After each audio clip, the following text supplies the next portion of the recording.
I don't know if this is. There you go, we're back. My bad.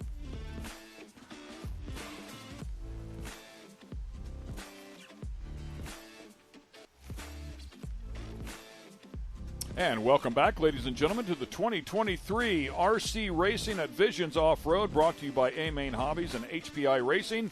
We are back, and yes, the track is looking pretty good. Not completely dry, 100%, but pretty much dry.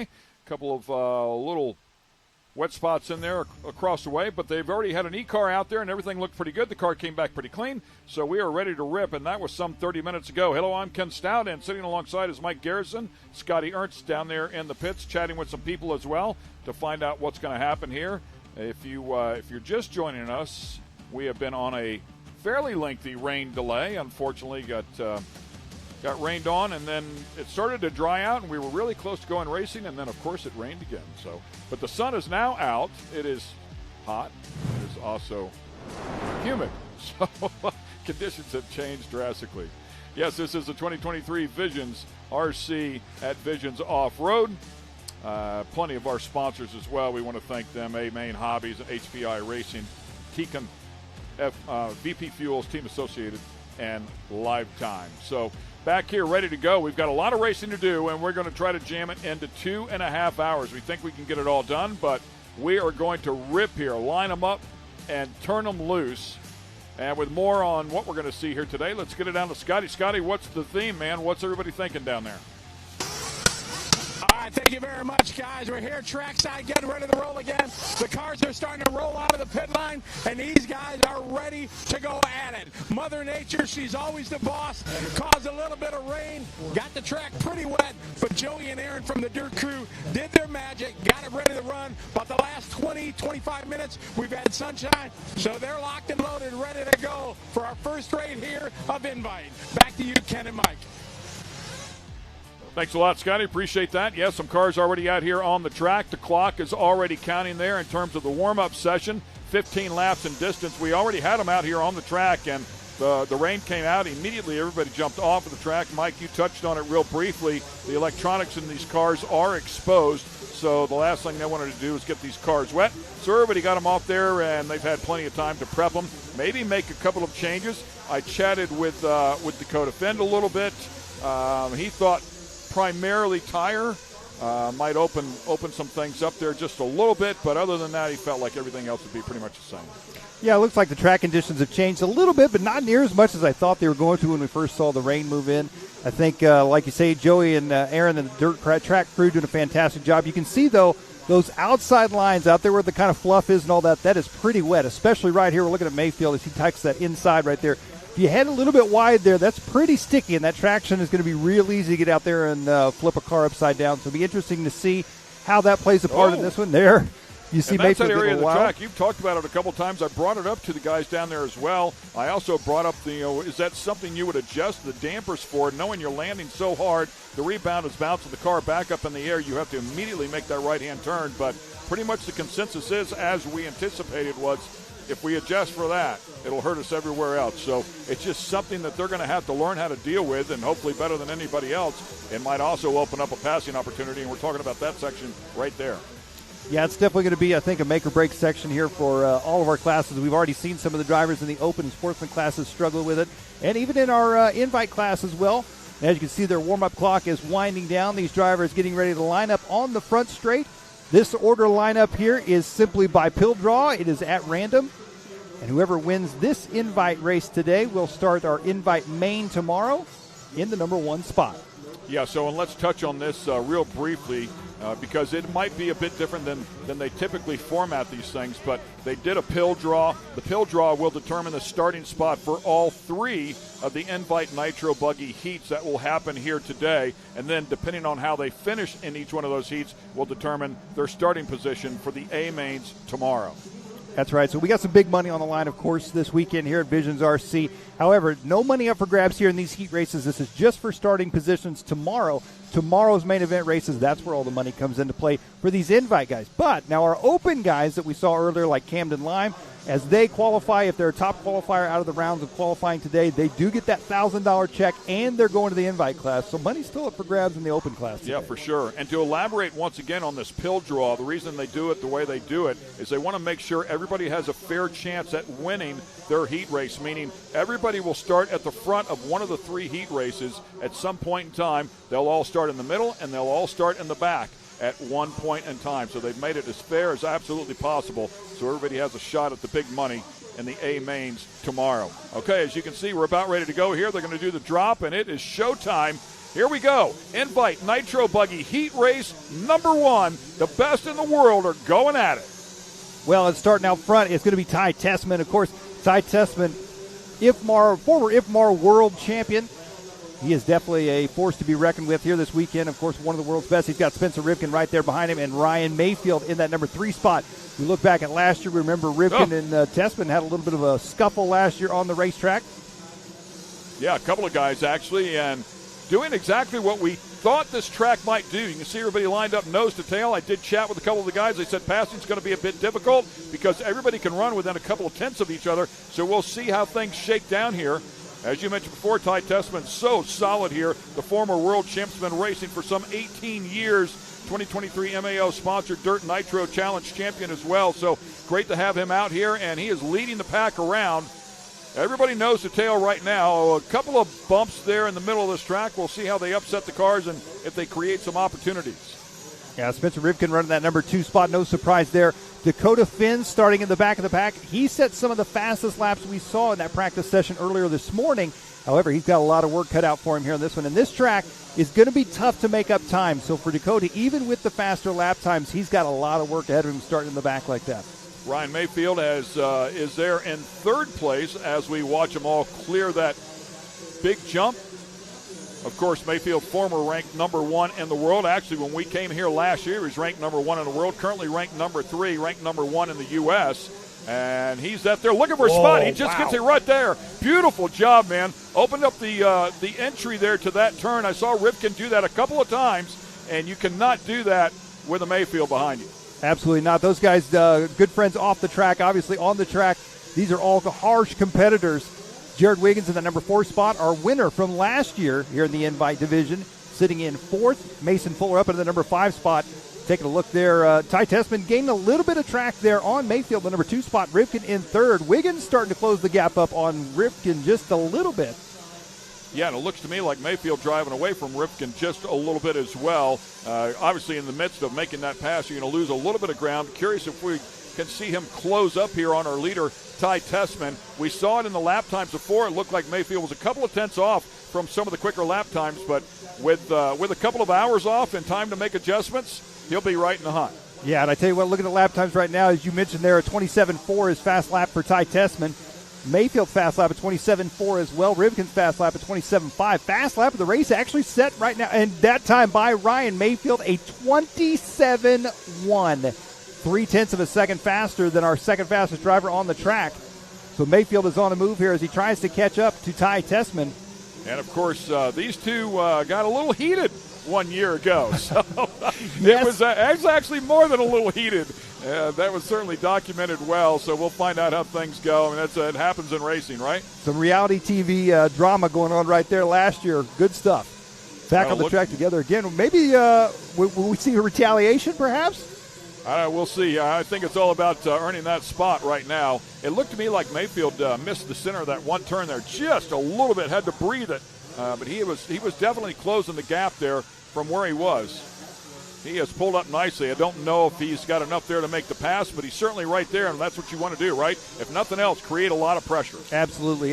Try to put the pressure on, and I tell you what, though, Ty Tessman, he is a tough one. He's as cold as ice when it comes to trying to break him on pressure, and Mayfield and these guys have all raced together for a long time. Looks like Rivkin may be closing back up just a little bit. Saw some chaos there in the back of the pack. Thing to take note of here with only 7 laps to go, Dakota Finn has only worked his way up into the number 8 spot, and he still has some of the fastest laps on the track. That makes me think, I tell you, the guys that are starting in the back on tomorrow's main events, that's going to be tough for them to get back up at the front. So yeah, exactly what those guys said. It's going to be a tough track to pass on when all the lap times are pretty close. And Rivkin, closing up the gap here on Mayfield as well. We watch them work their way around here. There's one left-hander where I think Mayfield's, Rivkin unfortunately into the tube there cost him. But Mayfield is entering a little bit tight, a little bit early, if you will, and Tessman is right there. So right there he opened it up. So Mayfield opened up that line just a little bit and carried more speed through there. But Tessman had been beating him through there every single lap, and now Mayfield's figuring that out as well. I'd be curious to see their tire choice as well for the next round for these guys, because just between the time the race this race started and now, the track has changed tremendously. We're already getting some dust on top. You can see it's starting to get a little bit more slick. The traction's starting to go away just a bit in the main line. So I'm curious whether they change compounds heading into round 2 or not. These two guys seem to have it figured out the best, though, as they start stretching out on the rest of the field. 4 laps left to go here for Ty Tessman. Yeah, Tessman has that one corner, man. He runs it so well. He really gets off the bottom of the turn well and then drives it out. A couple more here to go, and we'll see if he can pull it out one more time. And then Mayfield spends the rest of the lap catching him. So right in here, he just drives away from him every single time, carries good speed to that left-hander, and then Mayfield spends the rest of the lap catching back up. Yeah, 3 laps left to go. New fast lap on the track. It's a 27 flat by the legendary Jared Tebow. Driving the Miyako car on his retirement tour here. This is his final year in full-time. Oh, did you see Mayfield right there? Man. He was thinking about it. He is right there twice. So the pressure now starting to work, I think. Yeah, Mayfield gave him a little lunge there in the corner to let him know, I'm here. I'm waiting for you to leave the door open, make the slightest mistake with 2 laps to go. Mayfield is he's not afraid to get aggressive if he needs to. He's going to try and set him up as he comes back into the center section here. He was ready for an outside in on both of those turns right there, but Tessman kept it tight. Here it comes right here. Oh, not quite close enough. Yeah, right there. Great battle there. Ooh. Oh, man, that was close. And that's how close the passes are going to have to be, man. You're going to have to stuff it underneath somebody to get it done. Well, this is going to be their last lap right here. Mayfield's going all or nothing. Here they come off the drop-off. Keep an eye on him right here. Oh, they collide. He was right behind him, had nowhere to go. So Tessman's small mistake also gathered up Mayfield, and that'll probably wrap things up here for this final lap. That mistake actually worked in favor, I think, for Ty. I think he's probably better off making that mistake. I don't want to speak too soon here. One more like that, Mayfield will make him pay, but looks like he might be able to hang on here. Still ripping. Looks like, I believe that last time around was their last time across the line. So Ty Tessman going to take invite round number 1 here for our qualifying. Ryan Mayfield 2nd, Mason Fuller 3rd, Jared Tebow 4th, Spencer Rivkin 5th. A good run for all those drivers there. So Ty Tessman, tomorrow's invite main event number 1, he will be starting first. Ryan Mayfield will be starting 2nd. Mason Fuller starting 3rd. Jared Tebow started 11th on the grid in that one, worked his way all the way up to 4th. Spencer Rivkin fell back into the number 5 spot. Yeah, and you mentioned Tebow there. He did have the quickest lap of that event with a 27 flat. Just to put that in reference, before the rain, we saw some lap times down in the 26-second zone. So the track will no doubt come in a little bit more before all things are said and done here as we take a look at our MAO Racing unofficial results. Ty Tessman up top, Ryan Mayfield providing plenty of pressure, Mason Fuller there in 3rd, Jared Tebow from the 11 hole, as you can see there, all the way up to 4th, and Spencer Rivkin, who was up front early on, ends up inside of the top 5. Camden Line, 6th place finish right there after bumping in. Yep. He wasn't kidding when he said, I've got what it takes and I'm here to show him.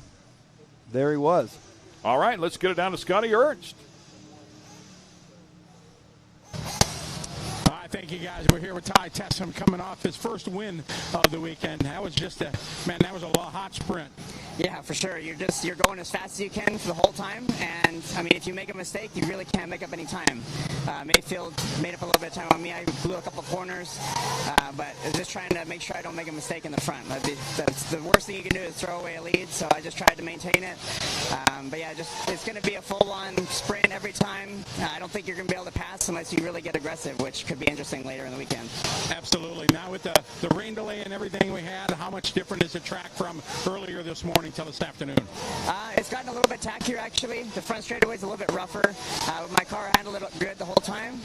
Towards the end, it seemed like I lost a little bit of grip, but I think everybody kind of did once it dried out. So maybe see if we can make some adjustments to the car to band-aid that. But yeah, my car's been working great the whole weekend. Just happy to get a win under my belt and get a good starting spot for tomorrow.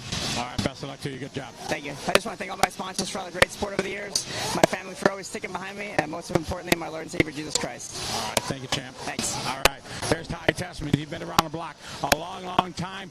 Getting a draw. It was a pill draw, basically. He got the number 1 starting spot, and he took full advantage and taking the win. That's going to put him on pole for final number 1 tomorrow. Back to the studio, Ken and Mike. Thanks a lot, Scotty. That's exactly right. And that heat race there was for starting positions in A main number 1 tomorrow. And if you can win the A main, that's $1,500 hit. If you can win the overall, it's $5,000 hit. If you can clean sweep, it's a much bigger hit. Yes, I tell you what, these guys have an opportunity to take a whole lot of money home here from this weekend, and now we're getting ready to head into our race number 1.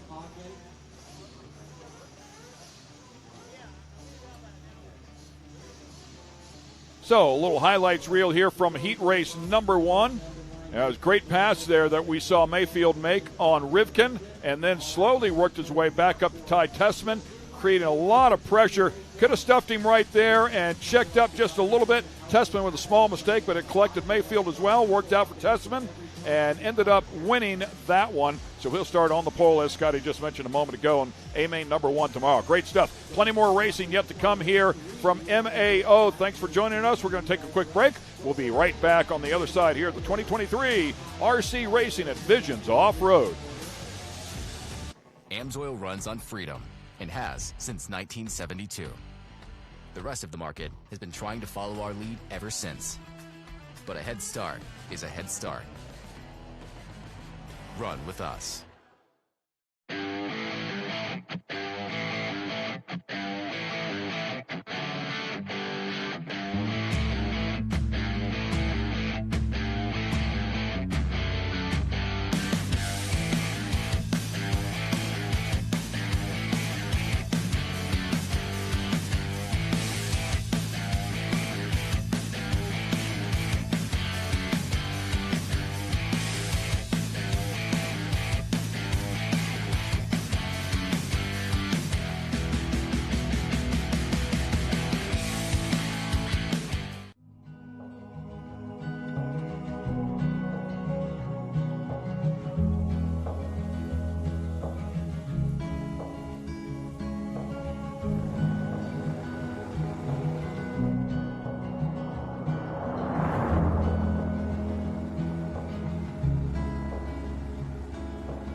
Searching low in the night. Ooh, does she know that we bleed the same?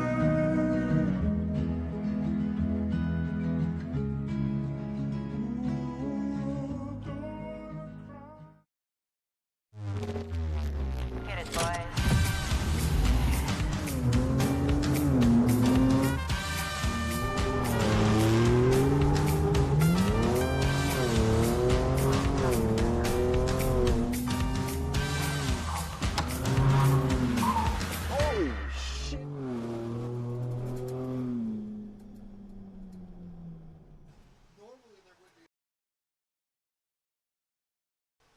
AMSOIL runs on freedom and has since 1972.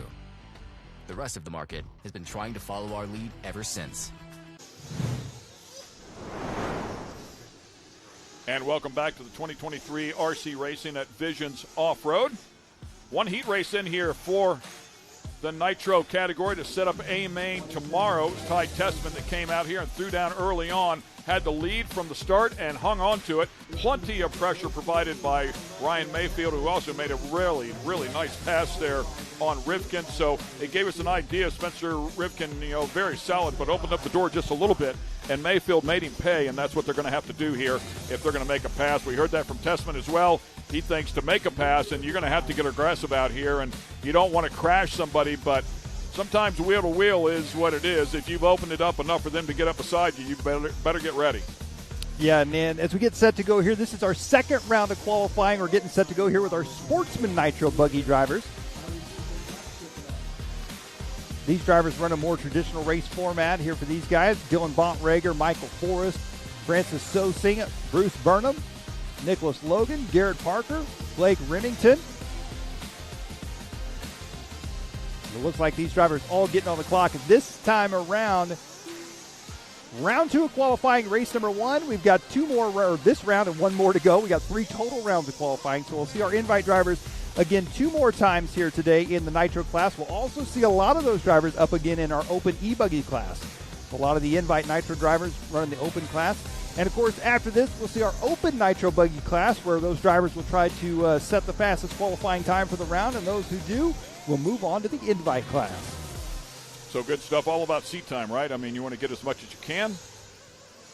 Even the pros understand that, and they'll take advantage anywhere they can.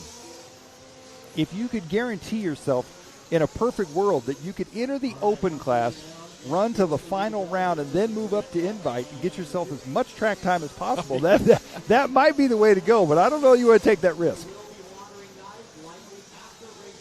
The one caveat to that, if I'm thinking about this correctly, is if you're the last bump in, you don't get a chance at any of the heat races. Consequently, you would start at the very back. Ooh, that's true. I didn't think about that. You are correct, yeah. So if you bump in, as we saw Camden Lyon, he got in that first heat race, so he'll have a 6th place starting spot in that first A. So, yeah, you want to. That's the advantage of trying to bump in as soon as possible. But in terms of track time, yes, it's another way to look at it.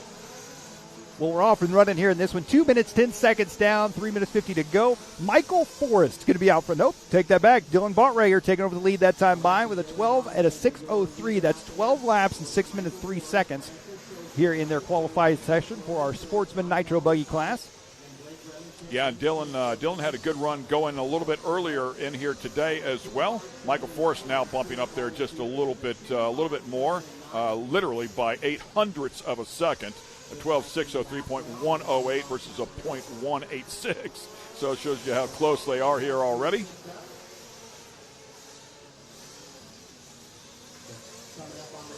So, yep, no worries. And Scotty's going to work in here and check out his mic. We've been battling a little glitch in that. Audio check, 1, 2, 3. And clearly still there, so electronics, they're always throwing curveballs out here. It's just the nature of the beast, it seems like. Well, Dylan working his way around here. Our race leader in the green and pink dropping down there. Going to be coming up on some traffic here. Dylan right now has got the fastest lap on the track at 28.7. About a 2-second difference from our sportsman division per lap in our invite division, running in the 26s. These guys running about the 28s. Yeah, and to put it in perspective, the sportsmans would probably beat, 95% of the rest of the world. Like, if you had to go, I don't know about you, you're probably in the game, but if I had to go out there, they would destroy me. I wouldn't be even close. So we're certainly not knocking these guys, but this is where the next level, if you will, before you get to that open category, and then up to, the ranked drivers. Well, prime example, it doesn't seem like that long ago we were at the Nitro Challenge and we see Fee Long win in the sportsman class. Now he's running in the invite, and he's a threat to win this whole thing this weekend. So, I mean, in a matter of time, these guys catch on very quickly and take their racing to a whole new level. So, Dylan Bontrager, he's on the right track to do so here this weekend as he's looking for another top qualifying position in sportsman. Oh, double trouble there. Yeah, that one really cost him right there. And once again, for those watching on, if you're not familiar with it, I certainly understand your predicament, but this is not what I would call traditional qualifying in terms of whoever lays down the quickest lap. This is a combined effort for the total length of the session of 5 minutes, so take all the laps you can possibly run. Whoever can run the most in the shortest amount of time will be your overall number one.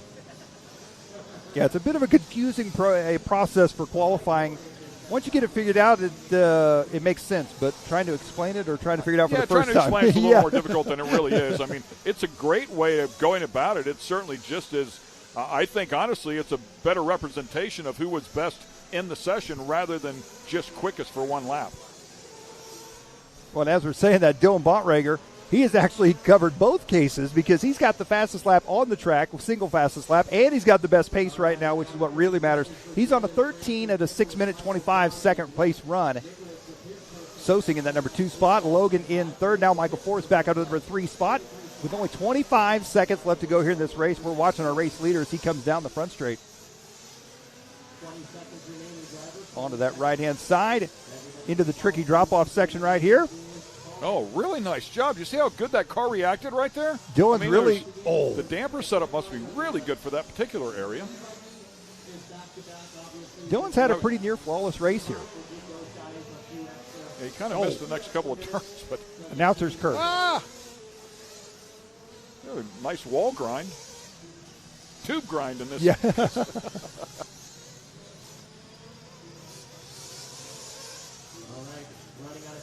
A little wide. Got up there in the fluff, put it on the bike, then stuffed it into the next jump. I mean, when it goes wrong, it dominoes, and then you can do that. Looks like, I believe, Dylan may be finished up here. His clock has expired, so he's going to finish up 12 at a 6:04. So 12 laps, 6 minutes, 4 seconds. We only have one heat of Sportsman Nitro Buggy, so Dylan is going to be your round number 2 top qualifier here for our Sportsman division. Congrats to him. Nice job. I thought that was me out there driving for a moment.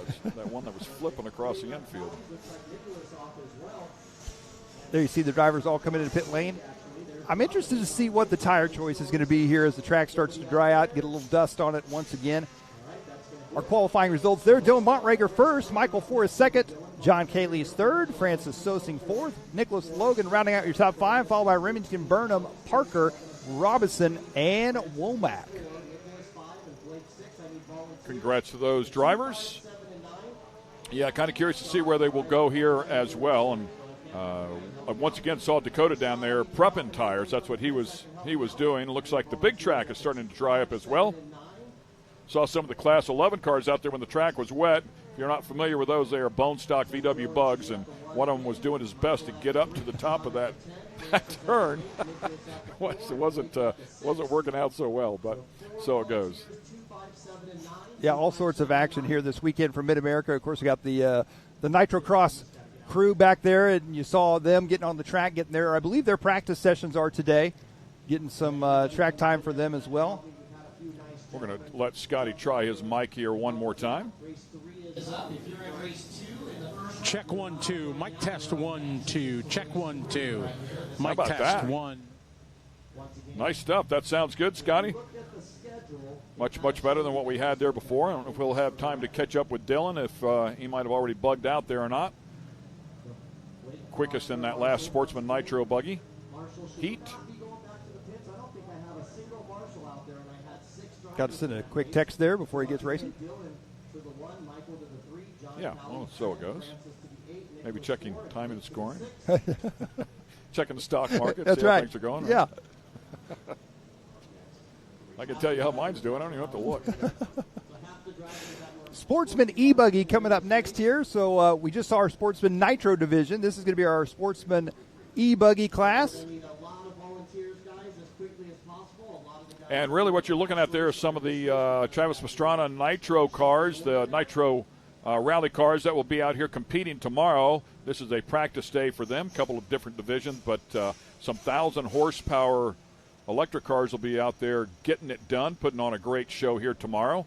We'll also be out here tomorrow, obviously, with our RC event, the 3 A mains, along with the open category and sportsman categories as well. So we'll be battling for all the big money. Don't know if I mentioned that since we've come back here after the rain delay, but $30,000 up for grabs. We talked about the winner getting $5,000. If you can clean sweep it, it's $1,500 a race for each one of those A mains. That would add to it. There's also a bonus. I believe it's either $5,000 or $5,500.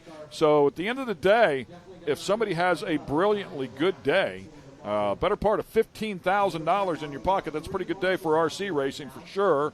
And a nice payout throughout the other positions as well, to hand some money out to the rest of this field. So super cool to come out here and watch them throw down for the big money. Absolutely. And as we were just talking about, ironically, the cars that were headed out there on the course, the rally cars, those are the E-cars.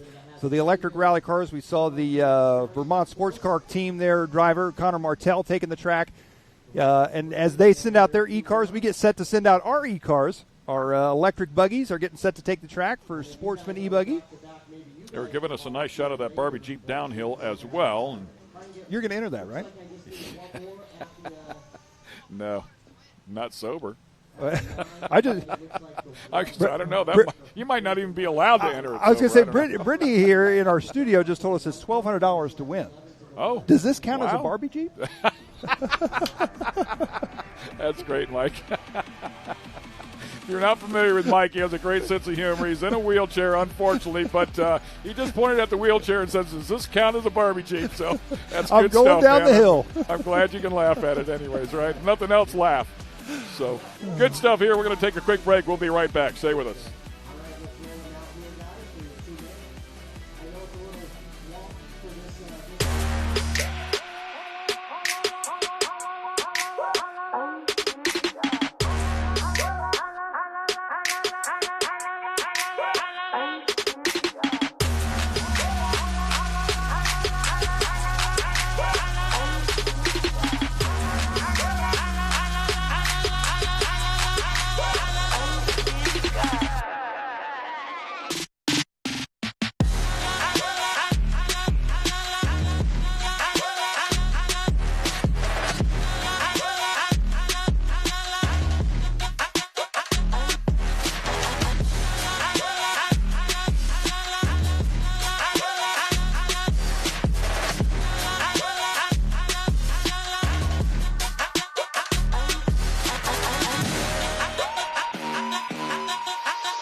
And we're back here at Mid-America Outdoors, MAO, as we refer to it, for the 2023 RC Racing at Visions Off-Road. Brought to you by A-Main Hobbies and HPI Racing. Ken Stout and Mike Garrison sitting alongside, and Scotty Ernst roaming around on the driver's platform as we continue on here. Sportsman E-Buggy Heat Race number 2 coming out. We have the Nitro cars out here just a moment ago. Time now for the E-cars. Chatting with some of the guys over there as well. It does appear as though the E-cars. I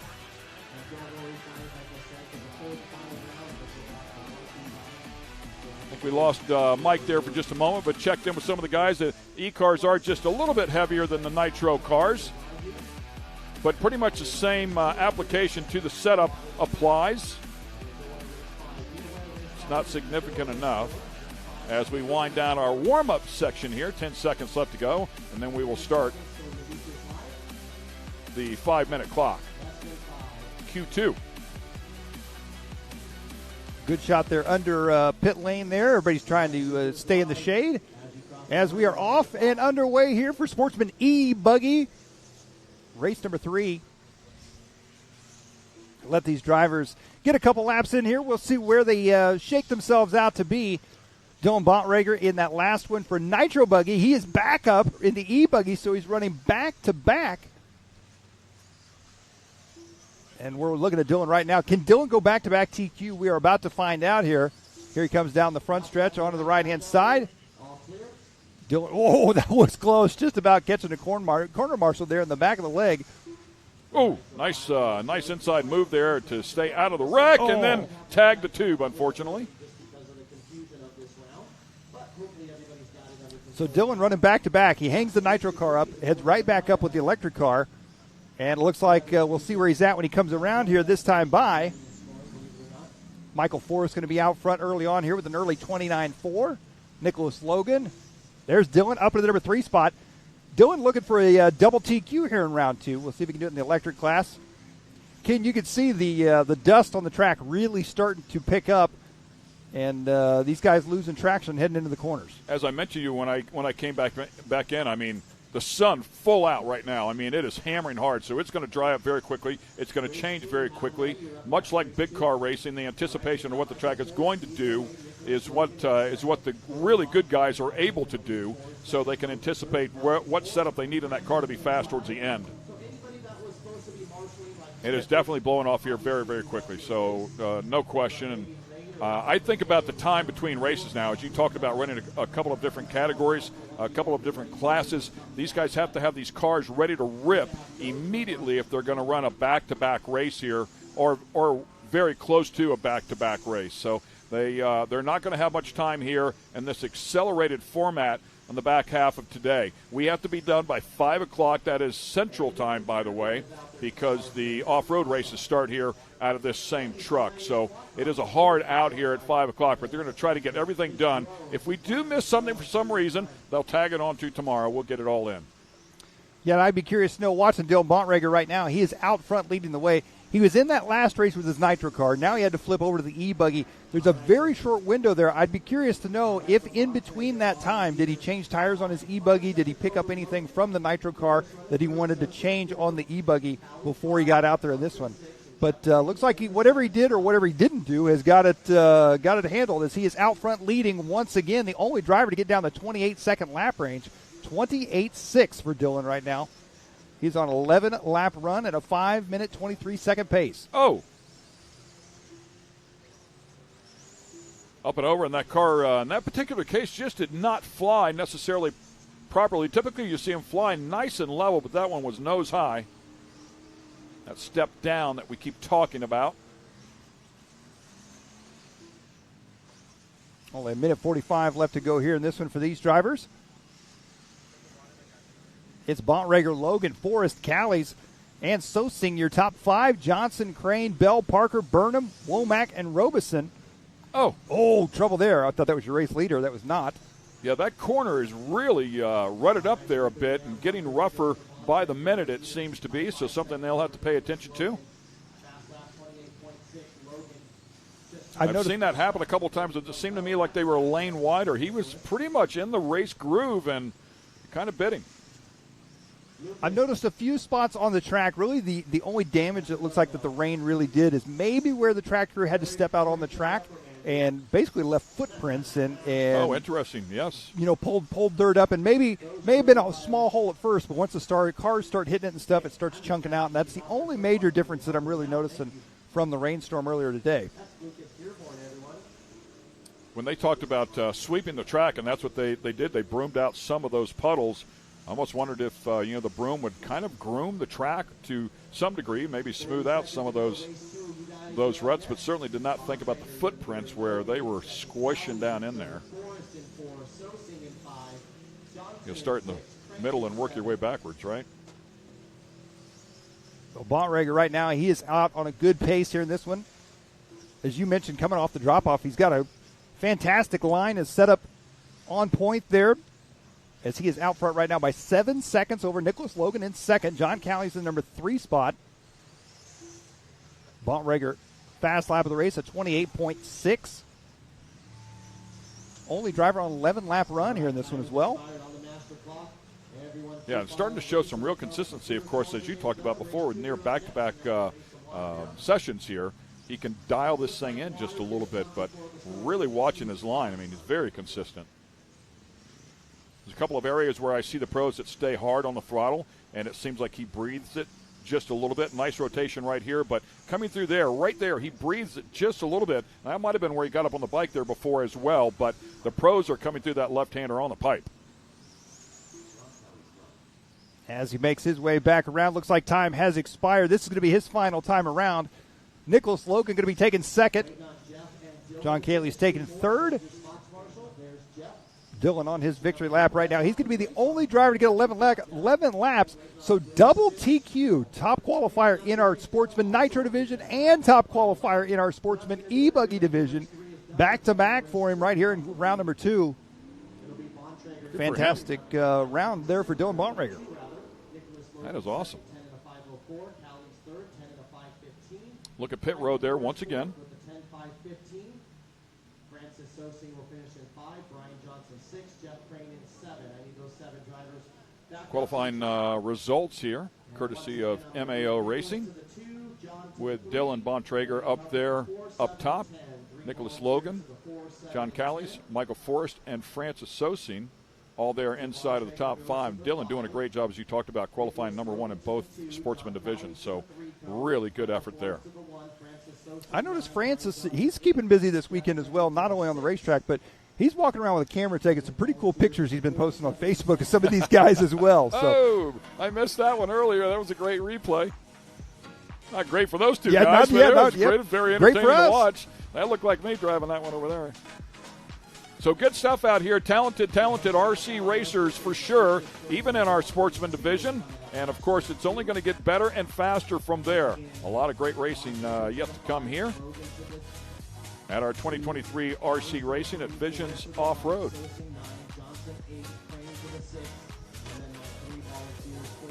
Cool-looking car.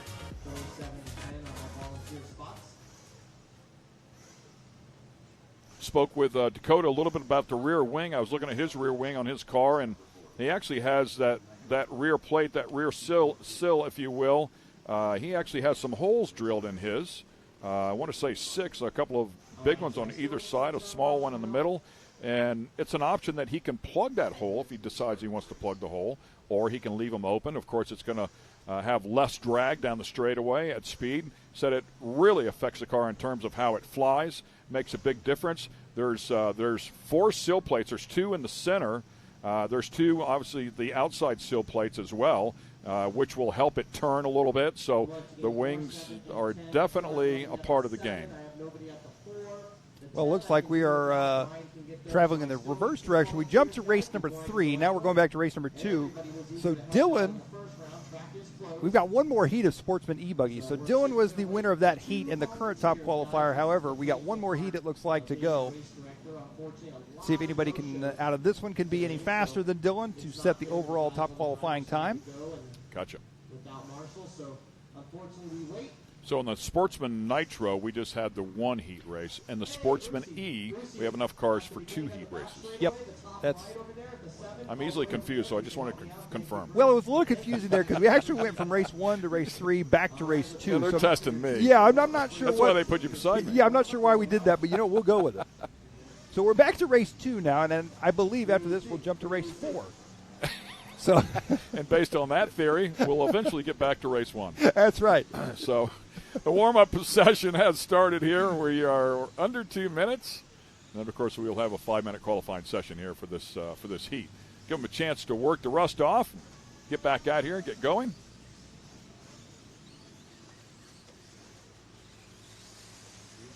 Love the name Boomer Wheelers. You get any better than that?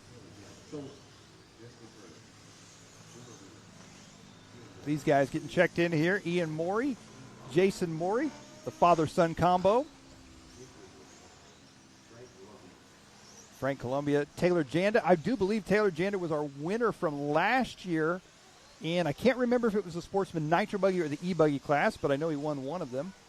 So good to see him back this year. Jake Goodlett, Justin Turner, Boomer Wheeler, Peyton Lamb, Brad Langley, Steve Collins, and Bucky Bachman. Good memory there, my friend. As we watch him wind this one up, under a minute now in this warm-up session. And still watching that left-hander there that has a few ruts in it. And it's almost, the pros are going to take a look at it. So you can run the traditional line, which would be to apex it right in the center there and carry some good speed out. But it almost looks to me like if you open up the entry a little bit and late apex it just a tick, you can get underneath those ruts and stay on some smooth track. Easy to see and easy to say. Not as easy to do. Yeah, because, we're talking about car placement here of a few inches, right? And that's what they're good at doing. Hey, there's a demo track. They're going to have their own race over there. I was going to say, this is the racers that great. we really want to see. The demo track over there at the A-Main Hobbies and HPI Racing Tent, our title sponsors here this weekend. How about the checkerboard socks? That's pretty cool. That's 2 tenths faster. Confuse everybody at the finish line. All right, looks like we are back on the big track now, off and running here for Sportsman E-Buggy. Yeah, it's for real now. The warm-up is over. Clock is ticking. Ooh, just barely made it over that jump.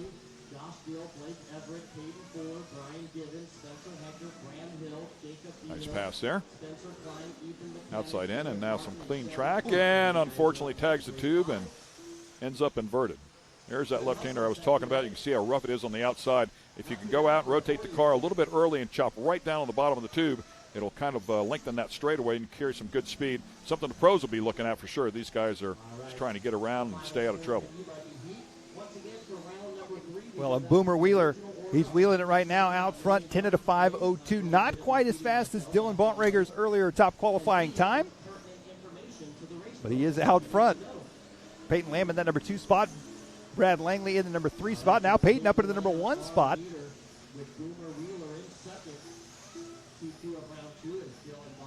Boomer Wheeler jumps up into the number 1 slot as everybody's taking a crack at it here once they come across the stripe. Also impressive as you watch the sportsmen go out there and they'll blip that throttle and clear some of those jumps, and they actually sail the car too far. You have to immediately get it slowed down to come back to make a turn left or right. Something else that the pros seem to be very, very good at is that proper speed. Go over the jump, get the car back on the ground, and get it rotated in. We're going to go back and show you a replay here, I believe. Our Visions Instant Replay. And coming in here, whoa, look at this. Quite the maneuver, little bat spin there, Batmobile spin. And these are all-wheel drive cars, correct? That is correct, yes. These so are. I didn't see any dirt coming off the front end of that one. I almost wondered if it spun out because I maybe lost front-wheel drive, but not always able to see that. Certainly would, though. Man, there's a couple of pretty good tumbles right there. Certainly that's something, the first thing that comes to mind was, say, a short course Pro 4 truck is if you see one spin out, they typically, for the most part, have lost front wheel drive, and a lot of that is weight bias on the truck as well, so not necessarily the case here. Well, I believe that is, if I'm not mistaken, that's Boomer Wheeler that we're following, and Boomer's going to do it again. Boomer just likes freestyling in that corner is what's happening. You get bonus points, style points.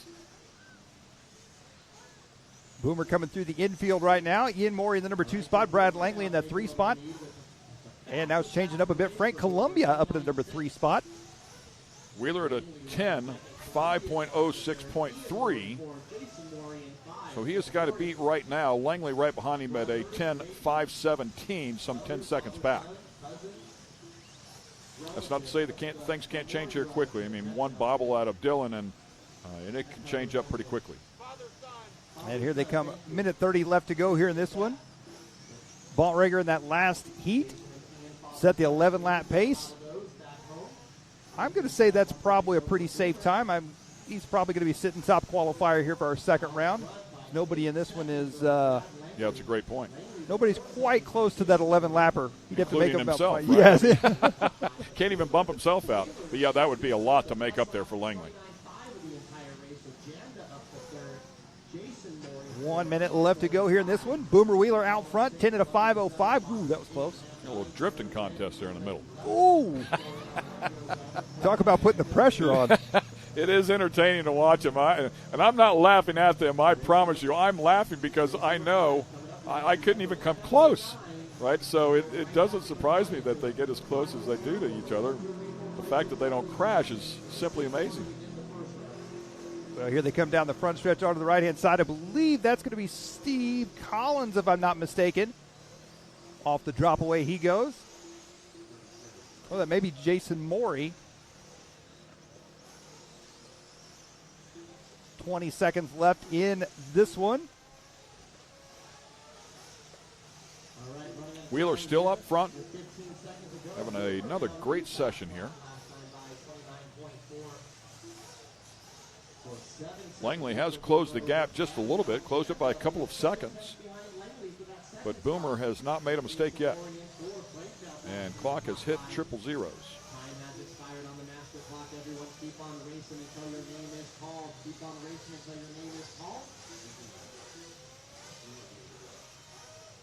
As he crosses the line, he is going to finish up there with a 10 at a 5:07 for Boomer. So it looks like Dylan Bontrager is going to hold on to that top qualifying spot at 11 at a 5:22 overall for the round. Brad Langley coming around here, along with Taylor Janda and Jason Morey. Did what he had to do to secure it either way it goes, right? One way or the other, he was going to try to hang up in there. Boomer Wheeler bringing the heat, just not quite enough. And some smoke out of those cars would indicate some nitro action coming up next as we take a look at our MAO Racing qualifying results. Yeah, it looks like Boomer Wheeler going to take that one. Brad Langley second, Taylor Janda third, Jason Morey fourth, Frank Columbia fifth, Bachman, Collins, Lamb, Turner, and Goodlett rounding out your top 10 there from that one. Ian Morey rounding out in the 11th spot, Matt Gilbert in the 12th spot. And it looks like coming up next is going to be our open nitro buggy division. These drivers are going to be fighting for that spot up into the invite class. See Caden Fuller's HB Racing buggy on the left side there. The TLR to the right of Braxton Culley. Just past him, the Kyosho of Spencer Klein. And once again, Scotty Ernst busy down there. Had that microphone working perfectly. Scotty, who do you have? All right, thank you very much, guys. We are here at the A-Main Hobbies HPI Racing Tri-Me Track. Chance for everybody to try their hand at a little bit of RC. We're here with Troy from A-Main Hobbies. And Troy, this is your second time doing this. You're back with a vengeance and just putting on a great show. Oh, thank you so much, Scotty, and thank you for everybody coming out. This is such a great event. We love to be here. You guys brought the HPI Racing products here. You got a plethora here of rally cars and monster trucks and things like that, and a bunch of kids throughout the last couple of days been coming over here trying them. Absolutely. We're so thrilled that HPI Racing came on board with us and provided us with so many RTR kits of all types. We're on the Tri-Me track here, the A-Main Hobbies HPI Racing Tri-Me track. We're running their jump shot line, so we've got stadium trucks, monster trucks, and short course trucks that the kids are getting to run. And then we're showcasing all their different on-road cars, and they have a great line of cars, and we're happy to be partnered with them. And I see a lot of signs here, win this car. There's been kids and big kids, too, coming up, signing up to have a chance to win some of these. Absolutely. Kids of all ages trying the cars, and then you get a chance to win a car. We're giving away 4 giveaway cars in the next 2 days, so 2 today and 2 tomorrow, and some great stuff. Some Savage, upgraded short course truck, one of their Vorzas, and one of their stadium trucks. So really excited. That's coming up here in about 30 minutes, the first of 2 drawings today. When I see the kids racing and driving around the Tri-Me track here, and the parents on the sidelines looking at them, what do you say to the parents when they have questions and things? Well, they are asking a lot of questions, and we've got a great team here with Chris Boyd and Mike Lee and myself, just talking to all the customers, just trying to. There's so many people that maybe they have an RC car. Most of them don't have an RC car. They just showing some interest. They're here for the full scale racing. They come over, and sometimes the kids hit the transmitter button and go in reverse. The cars are kind of going everywhere, but we take our time with them. We show them the basics, and after they come back time 2, time 3, time 4, they really get it. Now we're running heat races, and kids are winning some A-Main t-shirts for little 3-lap dashes. So we just spend time with them. And then, of course, we tell mom and dad where they can get all their cars at A-Main Hobbies. And we've got some great coupon codes for them here. So it's just been a lot of fun. Well, that's awesome. We appreciate you doing it. It definitely adds to the vibe here at Visions. There's lots of racing, but there's also downtime. So the families come over here, hang out, run a few of the HPI racing cars, and have a good time. Absolutely. We've been slammed here, but it's been so much fun. It's been great. Well, we appreciate it. And again, tell the folks where they can find more information and where can they buy these. Well, at amainhobbies.com, we do carry the entire HPI racing line, but of course all cars and all parts and everything you need RC can be found at amainhobbies.com. But we're working with HPI this weekend, so you can check out their line right at A-Main Hobbies. Awesome. Well, we thank you again for your time and giving something back to the youth here. Thank you very much, Scotty. Thanks for coming out. My pleasure. Thank you. So there you go. From the Tri-Me track here, racing some HPI vehicles, having some fun about all the things that A-Main Hobbies has to offer. Visions is a different kind of event. It's a unique vibe. Full-scale racing, RC racing. You can find it all here at Visions. Hope you put it on your calendar to join us sometime here in the future. Somebody keep an eye on Scotty. I bet he hangs out over there and drives one of those cars for a little bit. We thank A-Main Hobbies and HPI Racing. Appreciate all of their support, and very cool for them to come out of here with that display and share some information about this sport that we love dearly. And here we go, warm-up laps here for this 6-minute session that is coming up, the Open Nitro Buggy Heat Race number 2. We believe there's enough cars out here to have a couple of heat races, so the overall winner here will have an opportunity to bump up, much like Camden Line did a little bit earlier today.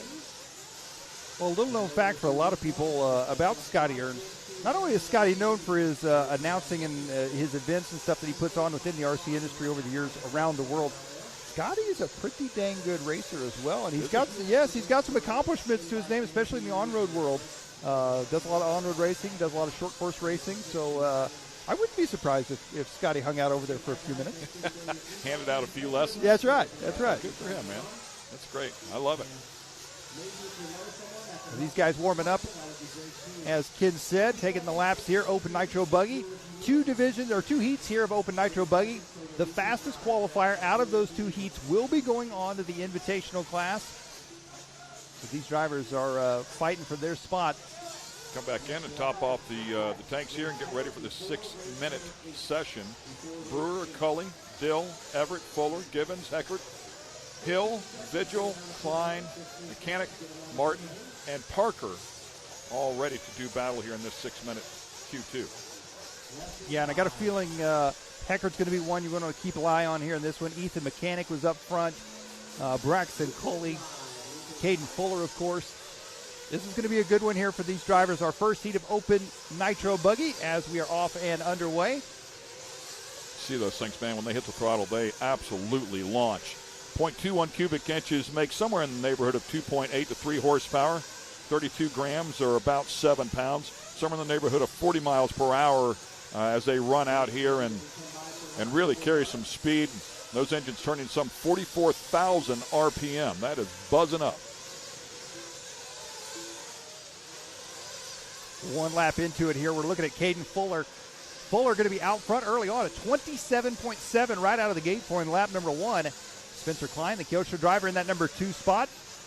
Braxton Coley in the 3 spot. Jacob Vigil and Garrett Martin rounding out your top 5. And we talked about how good that track was this morning. We had overcast, track was tacky, had some good grip, and we saw 26-second lap times. Now with the sun out, the dust coming up here just a little bit, clearly has dried up a bit, but the speed not necessarily in this track, but everybody's racing on the same surface, so go out there and make hay, man. Yeah, you're right. I definitely think, and they're doing a little less maintenance in between each race and each round, I think, trying to get these races clicked off in time before our shutdown time here today. So I think we're going to see the lap times probably drop off a bit. The track may come around a bit on the main line, but if you step out of that main line, the dust and the loose dirt is definitely going to slow you down. Caden Fuller, the only one in the 14-lap zone, 14 in a 6:26, and then Spencer Heckett back behind him at 13, 6 flat. So Fuller putting together a great session here so far. Yeah, Fuller right now, we saw him. He had an impressive run up there with Camden Lime in round 1, as well as Brandon Rose. We'll see Brandon Rose coming up in the next race. Right now, Caden Fuller trying to put the fastest lap down that he can, fastest pace down, I should say, for the entire race that he can. Oh, Caden and his brother Mason had a great battle 1 year ago. Mason making it up into the show. Mason, one of the invites here this year. Mason, one of those drivers that off the track he's a bit quiet, but on the track he's making some noise here this year. Really moving up and running with some of the big dogs at not just this event this weekend, but previous events as well. Got a respectful finish there at 8th overall 1 year ago, so right mid-pack with the big dogs. Very respectful effort for sure. Caden Fuller there, as you can see the pace up there at the top, that 14:6:25. And the clock ticking down here as well. We keep an eye on it, about 3 minutes left to go. Fuller going to be working his way into a little bit of traffic here. We'll see if they can work it out. Going to try to cut back to the inside. As we talked about earlier, too, this track, tenths of a second can actually make a difference on this racetrack, and it's hard to make that back up. So when these guys have to slow down just a little bit to wait on traffic to get out of the way or find a good line around them, it can really be a detriment to your overall pace. Seen some great passes being made here as well. If you run one lane high and somebody has a good run, good control over that car, they're going to drive right down underneath you. They'll make you pay. Oh. Yeah, somebody up and over the tube. Kept it on all fours. Well, there's Spencer Heckert in that number 2 spot in the red, white, and blue. On the right-hand side of the track, he's coming up on some traffic here. Ooh. Outside in. Good move job, Spencer. Yeah, great job. Yeah, and as you talked about before, wow, look at these guys, man. I mean, they are ripping. Beautiful stuff. This track's starting to blow off. It's changing every single lap, getting a little rougher as it goes, but everybody dealing with the same situation. That's that line that I was talking about right there that Fuller just used. Went outside, opened up the entry of that left-hander, rotated the car, and shot right across the very bottom and able to stay on the throttle all the way through there. Yeah, it definitely seems to be working for him as he's out to a 3.5-second lead right now. He's on a 14-lap run at a 6-minute, 26-second pace. Spencer Heckert on a 13.604, 4 seconds off that 14-lap run.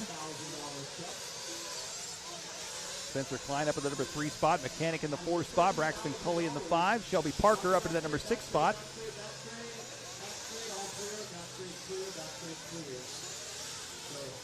Yeah, good stuff. And keep in mind, it's not going to be the winner of this heat. Is not necessarily the one that's going to bump in. We have enough cars here to have another heat here for Q2.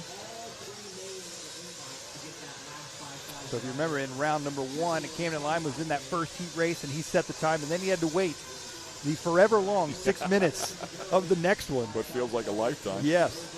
And then they wrote him a nice check for $1,000. Just power slide that thing up in there. That was nice.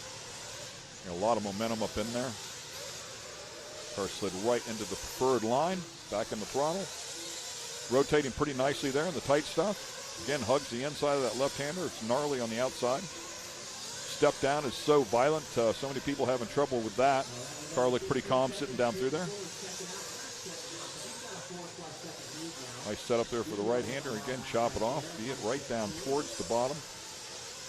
Maybe a tick high right there, but really, really nice job, man.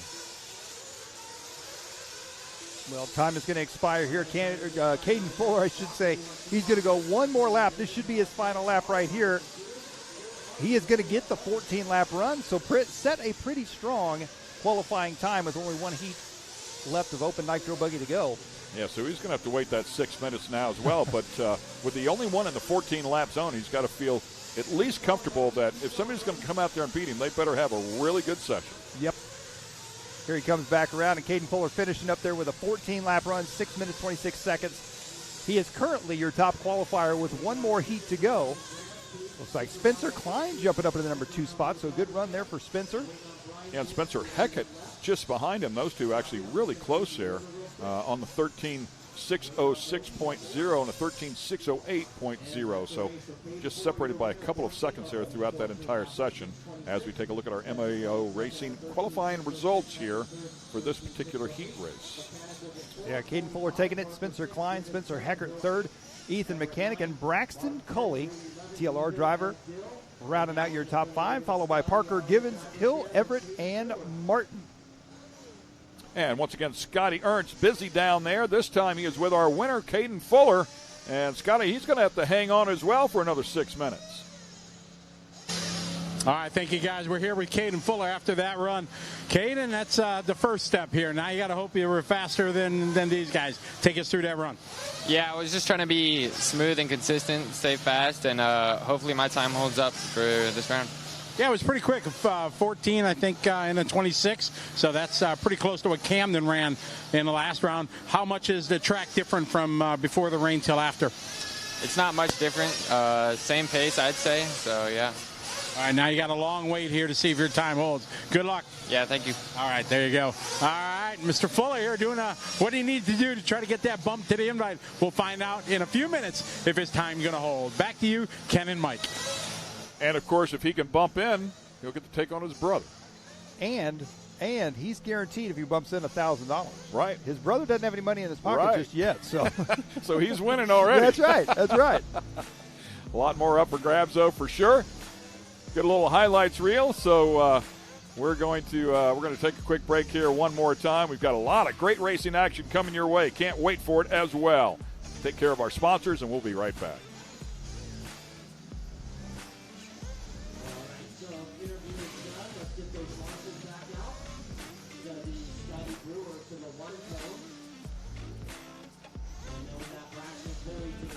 AMSOIL runs on freedom and has since 1972. We punish our products firsthand in our world-class laboratories and beyond, because some things can't be learned from a test tube. Run with us.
Ready for any challenge.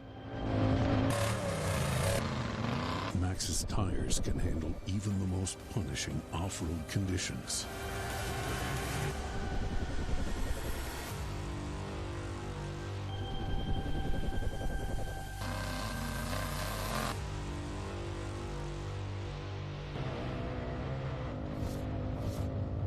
Maxxis tires.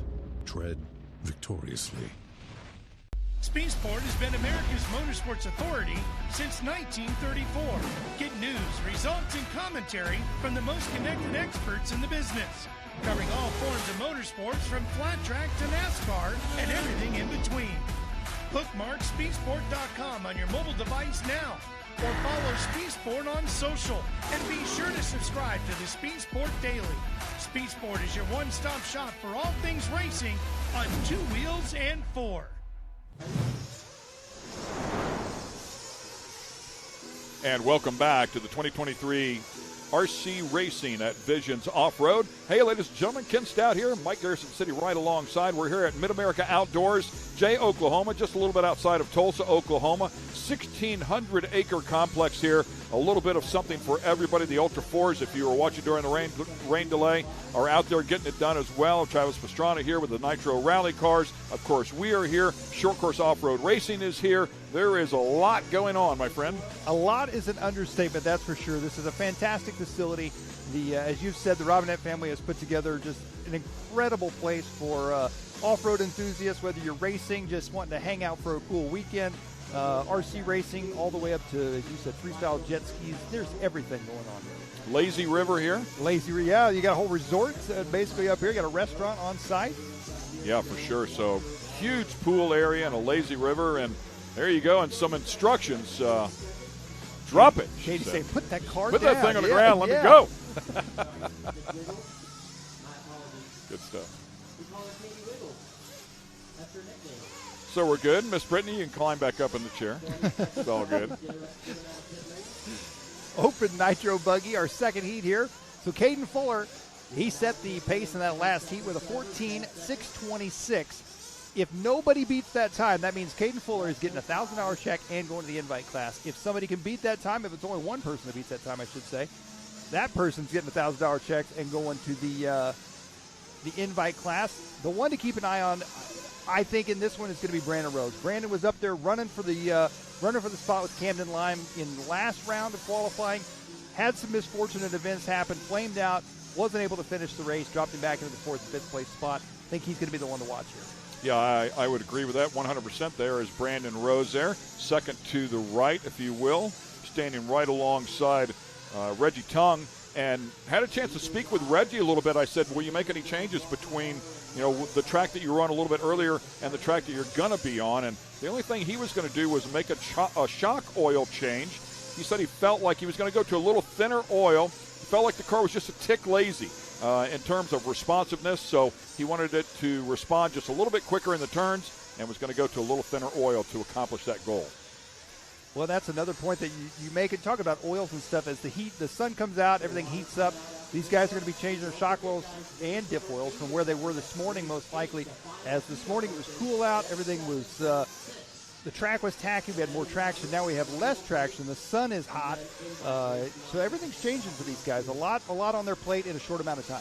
Had a chance, too, to talk to Dakota Finn. If you're wondering how adjustable these cars are, I was talking to him about dampers and, can they rebuild them? Can they adjust them inside? And they're not like what I would call a typical short course off-road shock where there's a shim stack inside of that the oil blows past.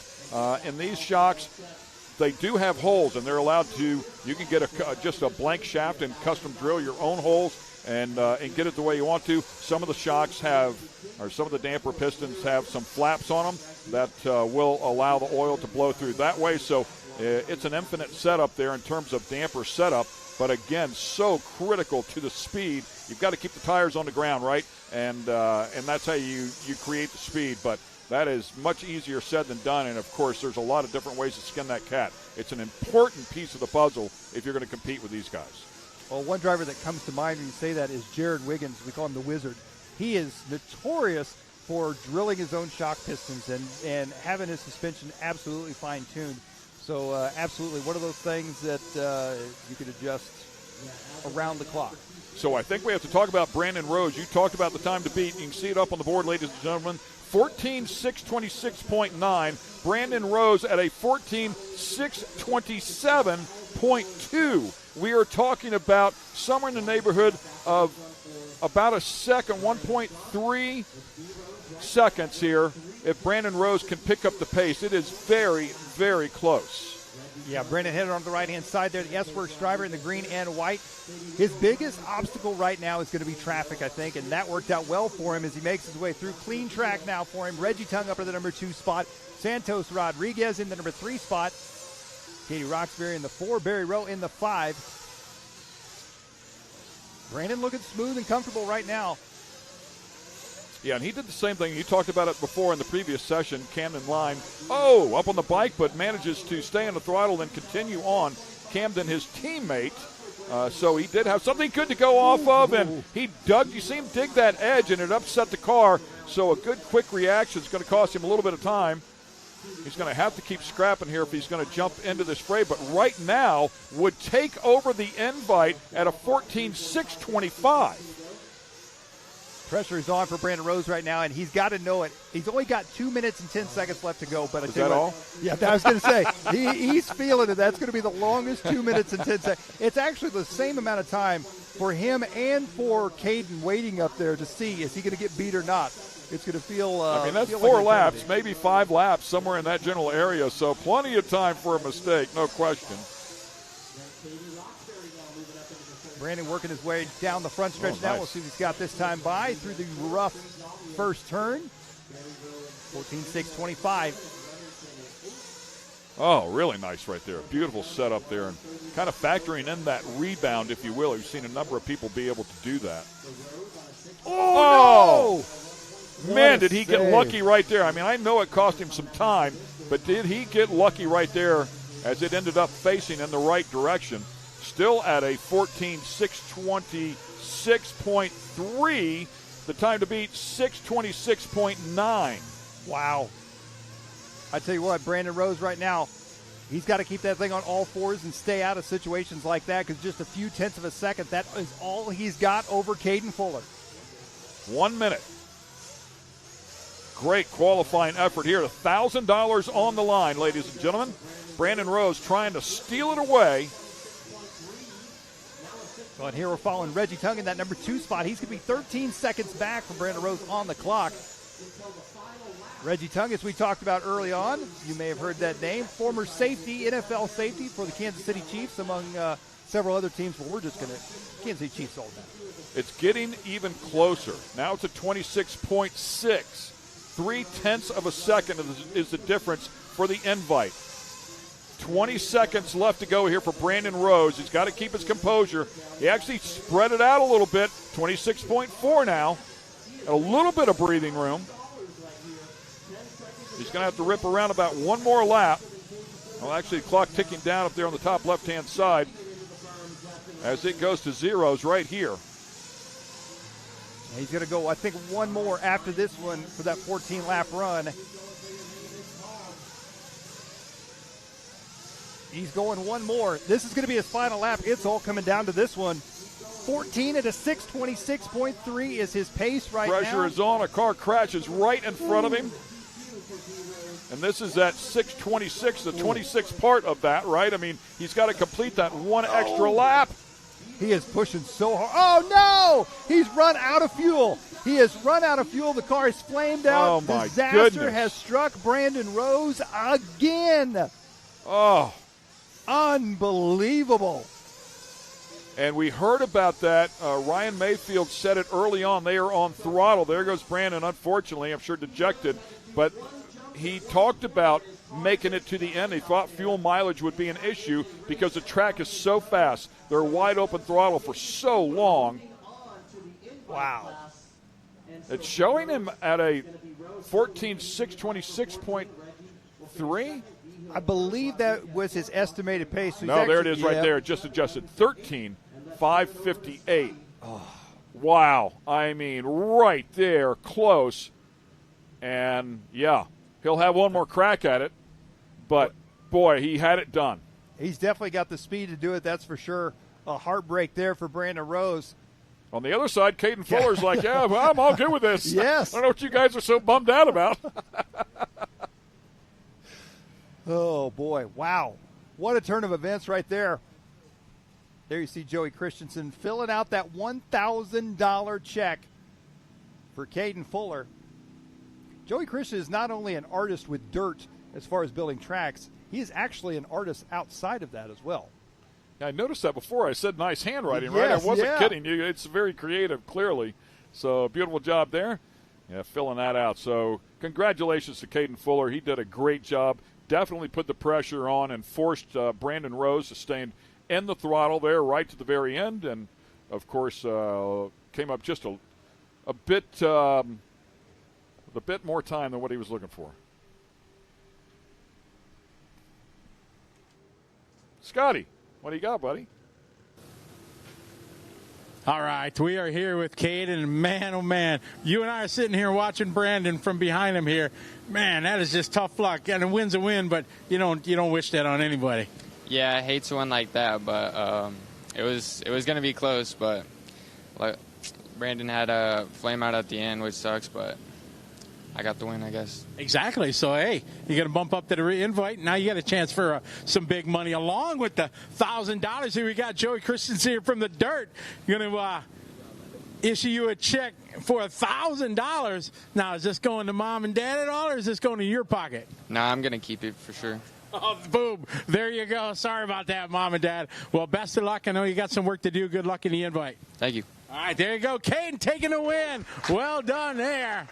Well earned. Little luck on his side. So Caden winning $1,000 here at Vision. Bump it up to the invite. Back to you, Ken and Mike.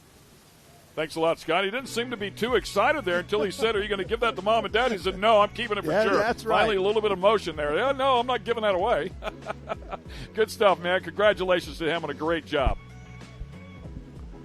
A little bit of highlights here from that last session, of course, for your enjoyment. And then we'll take a quick break here, and we'll be back with plenty more action from Mid-America Outdoors and the 2023 RC Racing at Visions Off-Road. Amsoil runs on freedom and has since 1972. The rest of the market has been trying to follow our lead ever since. But a head start is a head start. Run with us.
I am searching high, I'm searching low in the night.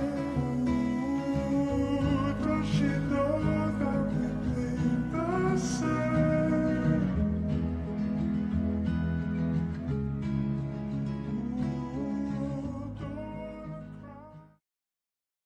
Ooh, don't cry.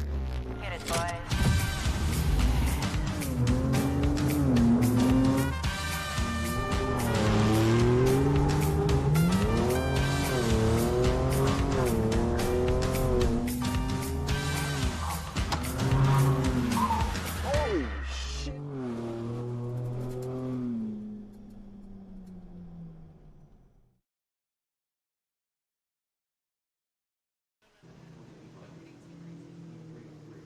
And once again, welcome back to the 2023 RC Racing's at Visions Off-Road.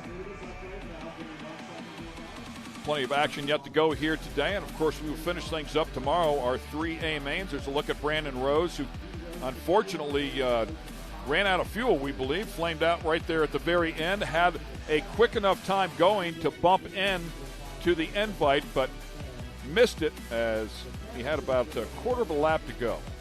Yeah, I think most definitely in that third and final round of qualifying, I think we're going to see him come out swinging, that's for sure. And I think obviously he's got what it takes. He's been right up there both rounds. So let's hope for Brandon Rose he can make it happen in round number 3. The benefactor of that was Caden Fuller, of course. So Camden Line and Caden Fuller, 2 of the 4 bump-ins so far into the invite. There's a look. I mean, he was just this close to the finish line, and that's where it flamed out. And boom, the effort was over. From a 14-lap average, was better by about 0.4 of a second. It was very, very close, but you've got to make it across the stripe, and that did not happen. Wow, he just made a pass right over the top of him. Looks like they did spray a little bit of water down here to control the dust just a bit. Warm-up laps here for Open E-Buggy. This will be heat race number 3 in Q2.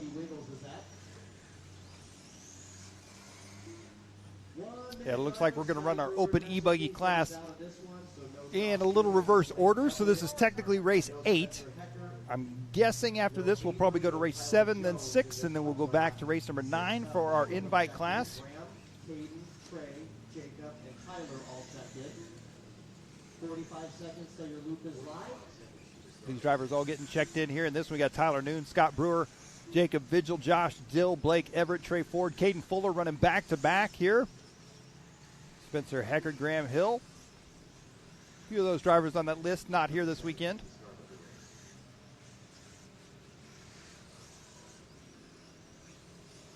So 30 seconds. Our next water is after all 3 E's. So Adam Christensen asking a question about the 4 p.m. hard finish time. It was actually 5 p.m. is our hard out, and that is Central Time.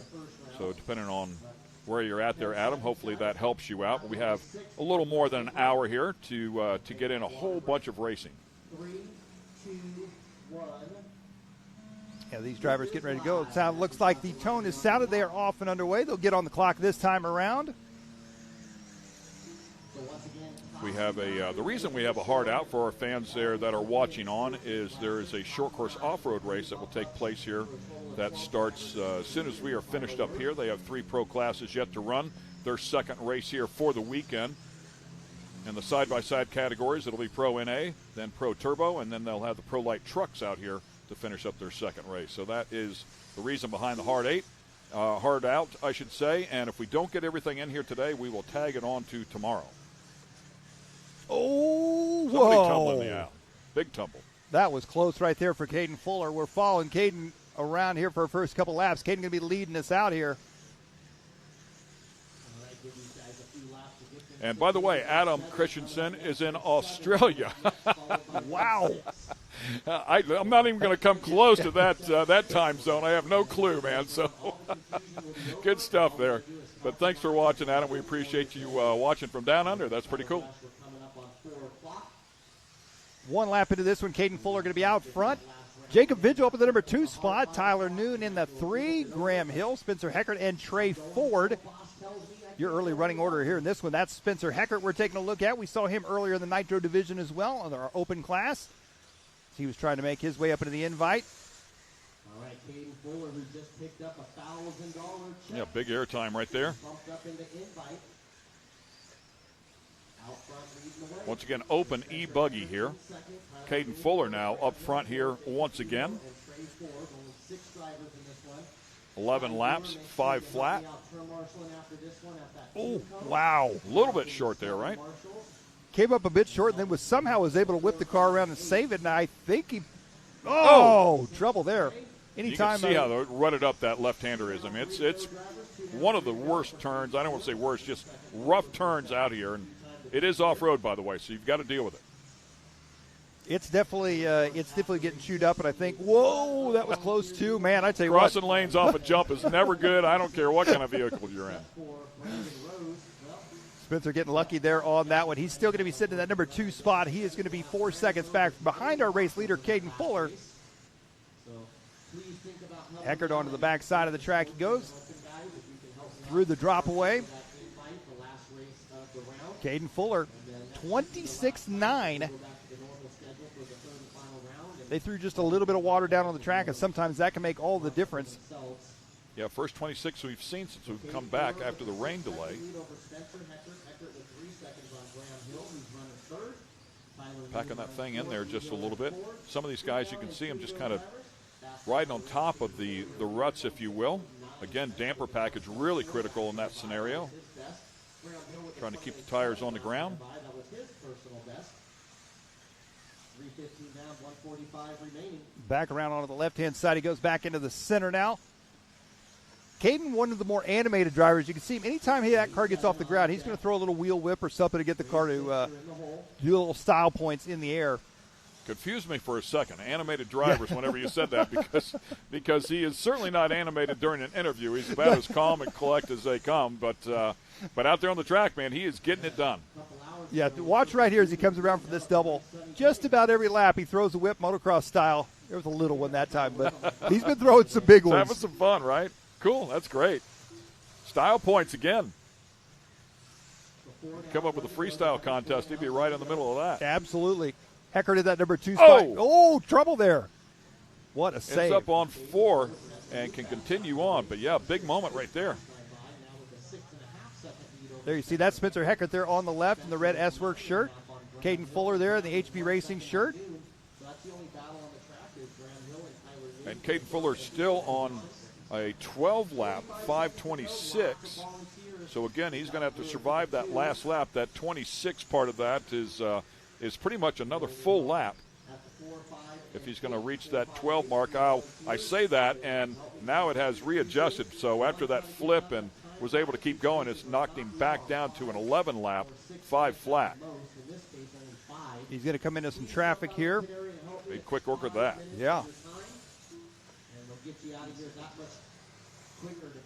You can just feel it, right? I mean, he's in a rhythm. You can feel it right there. Right here, this left-hander is tough, and it looked like he made a small adjustment right there to get through there.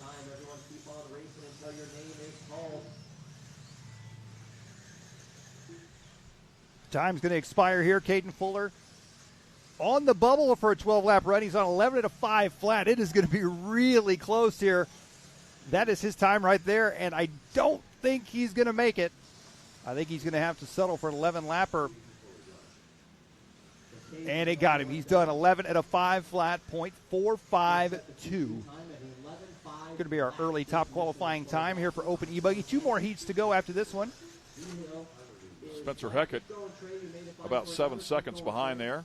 Then Graham Hill, Tyler Noon, and Jacob Vigil as it stands right now. We'll see if anything changes here as they cross the stripe at the very end. There's Graham and there's Trey going into the first berm. He's still racing. One more into the first berm there. That is Open E-Buggy. Heat race 3 here in Q2, race number 8. One more jump to go, one more corner. And Mike believes we will go to race number 7. And that's a race. Everybody Clearly went to the same school. I'm taking a wild guess here. Taking a wild guess. There's your qualifying results from our first heat of Open E-Buggy here for round 2. Caden Fuller, your race winner. Spencer Heckard, second. Graham Hill taking third. Tyler Noon. Jacob Vigil taking fifth. Followed by Ford, Brewer, Dill, Everett, and Widzinski. Several of those drivers not actually out there or here this weekend, unfortunately. And actually, we'll put Graham Hill at the 8 right next door to the 10. Then we just need 2 volunteers. Another great setup there. So the driver's up there on that second level. Volunteers at the 4 and 5. Pit road down below. Over on my left side here. Crew members down there helping out. Both over on the left if you're looking off the driver's stand. As we documented before, a number of the racers that have raced will now go out onto the track and help out. And in the meantime, let's get it back over to Scotty Ernst. I'm guessing he is with our Caden Fuller once again. All right, thank you very much, guys. We're down here with Brandon Rose. And Brandon, this is not the interview again I was hoping to do with you. A bit more bad luck there at the last lap. Yeah, it was a bummer. Had a good run going, and then with about 2 minutes to go, hit a lapper, broke the car. I think a front shock shaft or something. It was really hard to drive, but I was holding on to it. And then with 1 lap to go, or like 2 turns to go, I ran out of gas. And yeah, I was pushing really hard because the car was kind of driving weird, and I guess it just bit me. So we'll try again in round 3. Are you going to do anything to your fuel adjustment or anything like that to try to get a little more run time? I may look at it and see if I can lean it out a little on top, but I think it's more was my driving that run. I was just pushing really hard and need to drive a little calmer, and it'll be good. All right, best of luck, partner. You got one more. Thanks. All right, so Brandon, one of the favorites to bump up into the invite division. 2 rounds of bad luck, but, he's definitely can make it happen, so we'll see how it goes in round 3. Ken and Mike, back to you. Yeah, and hopefully third time is the charm. We'll find out how things shake down for him because he has been in position twice. Once again, a bit of a highlights reel there from our last heat race. Tricky track there. A couple of tough corners for sure, but high-flying action.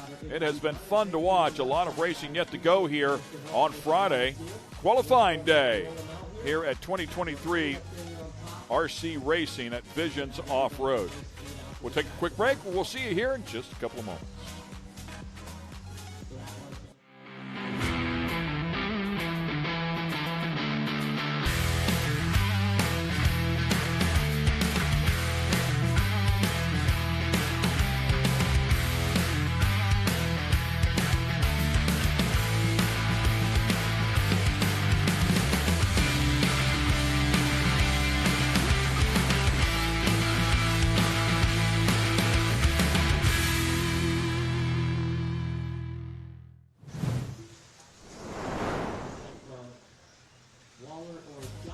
And a quick commercial break. We are right back at it here thanks to A-Main Hobbies and HPI Racing. Welcome back to Mid-America Outdoors, Jay, Oklahoma, for the 2023 RC Racing at Visions Off-Road. Everybody getting checked in here. This is your Open E-Buggy class. Race number 7. Our second heat of Open E-Buggy. We saw Caden Fuller set the fast TQ time, top qualifying time, I should say, here for round number 2, that last race, 11 at a 5 flat .4. There you see Team Associated's Richard the King Saxton watching closely as his driver out on the track here. That Chloe Fend, they're walking past him.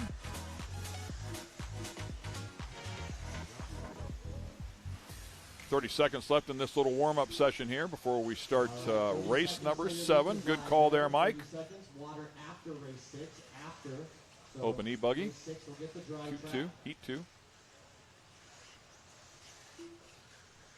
These drivers all getting set to go here, and as you can see, what little water they did lay down there before race number, the last race that we had, it is all gone. There is no moisture left on the surface except for a very few amount of spots. Oh, wow. Just launched it into a pack of cars. Everybody parked there on the backside of that jump, Yep. and he just sailed it. All right, Luco's live. Here we go. So 2 more races will be done with round. All right, we are off and running here, and this one already trouble there. That may have been Camden Lime there with a little bit of trouble there right out of the gate. We'll see who comes around here for lap number 1 in our Open E-Buggy heat number 2. Time to beat Caden Fuller, 11 at a 5 flat .4 out of that last heat race. 5-minute race here for these drivers. Had a 12-lap session working there briefly. Had a 12:5:26 working, but had a moment there and ended up back at the 11. So the 12 is possible. A lot of traffic out there, though, right now. Yeah, and these guys are going to have to work together just a little bit to make sure everybody gets a good run in. Looking at Camden Lime as he has worked his way through traffic. I think that was him right out of the gate there that did have some issues, so that's going to start him back a little ways in the field, so he's got some making up to do already. Ethan Mechanic going to be out front early on. Joshua Vigil in second, Braxton Culley third, Spencer Klein fourth. Garrett Martin rounding out your top five. Oh, hooked a rut right there and launched him. Wow, I can't believe he ended up on all fours, but no doubt cost him a fair amount of time, and now he's going to deal with traffic again. Camden pushing hard. Not quite the luck he had in he was laying it down in Nitro Buggy. He had a pretty smooth run whenever he moved up to the invite class. And then in that invite heat, we saw him. He got in that 6th place spot. But E-Buggy's been a little bit rougher on him here this weekend. Still a lot of racing left to go, though. Pretty gnarly hole right there. He went out and around it that time. But a couple of holes developing there in that left-hander. Oh, more trouble there for him. Gets caught on the tube. Wow. Oh, gets all Going sorts from bad to tangled up. worse. So Ethan Mechanic now has jumped up into the number 1 slot. Just tuning mistakes there. Braxton Coley in the number 2 spot. About 6 seconds behind Mechanic. Ethan working on an 11:5:05.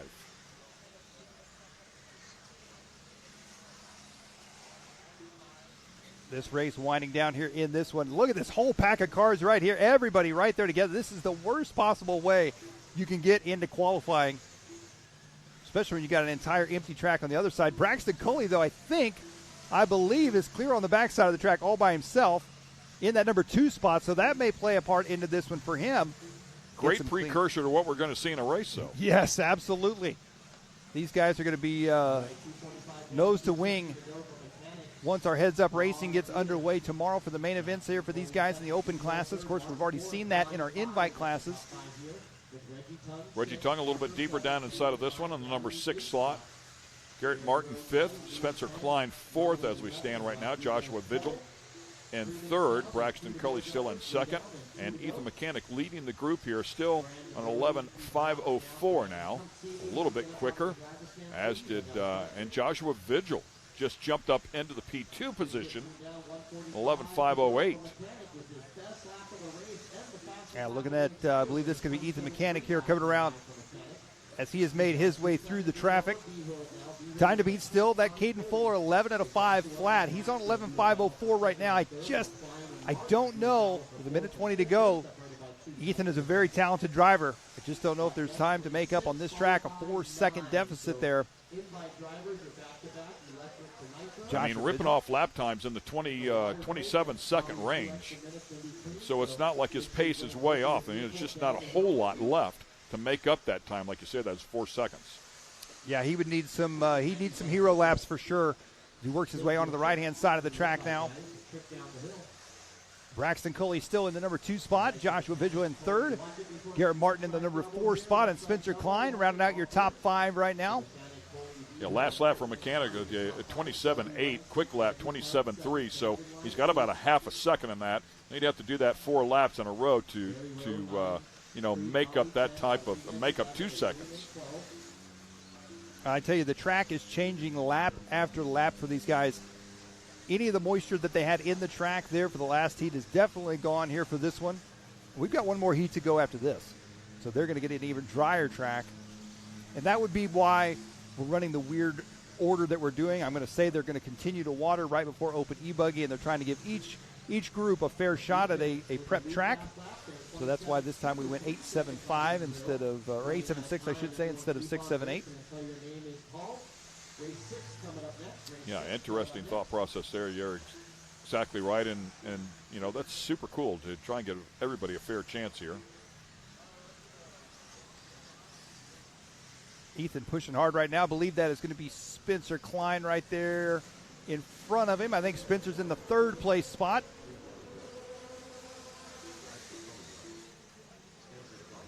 Mechanic on that 11.5:04, so should be done here. Looks like he is finished up there. So Ethan Mechanic going to take this one 11 at a 5:04. Not enough for the top qualifier time, but enough to take this heat race win. Joshua Vigil second, Spencer Klein third. So Caden Fuller, one more heat to go for Open E-Buggy. Fuller is out front leading the way right now. And a look at the results there for that second heat. Stacked up a bunch of cars here out here competing for sure, so congratulations to Ethan Mechanic. Nicely done, Joshua Vigil, jumping up into that second position late in that session. Spencer Klein Braxton was P2, fell down to fourth there right at the very end, and Garrett Martin inside of the top five.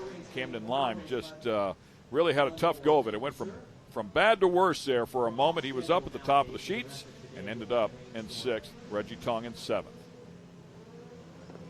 And coming up here is going to be our final heat of Open E-Buggy. This is going to be a lot of our invite drivers. These are going to be the cream of the crop here as they get set to go. Some highlights there from our last heat race. As we're looking at Camden Lime, some of the struggles he had there. When in doubt, throttle out. Get up after it. We'll cross thatching. Not the fast way around here. Ethan Mechanic, of course, as he works his way through. He was your heat race winner there. Made some beautiful passes to stay out of traffic. Stay with us. Once again, we'll take a quick break. We'll be right back on the other side.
And once again, we welcome you back here to Jay, Oklahoma for the 2023 RC Racing at Visions Off-Road, presented by A-Main Hobbies and HBI Racing.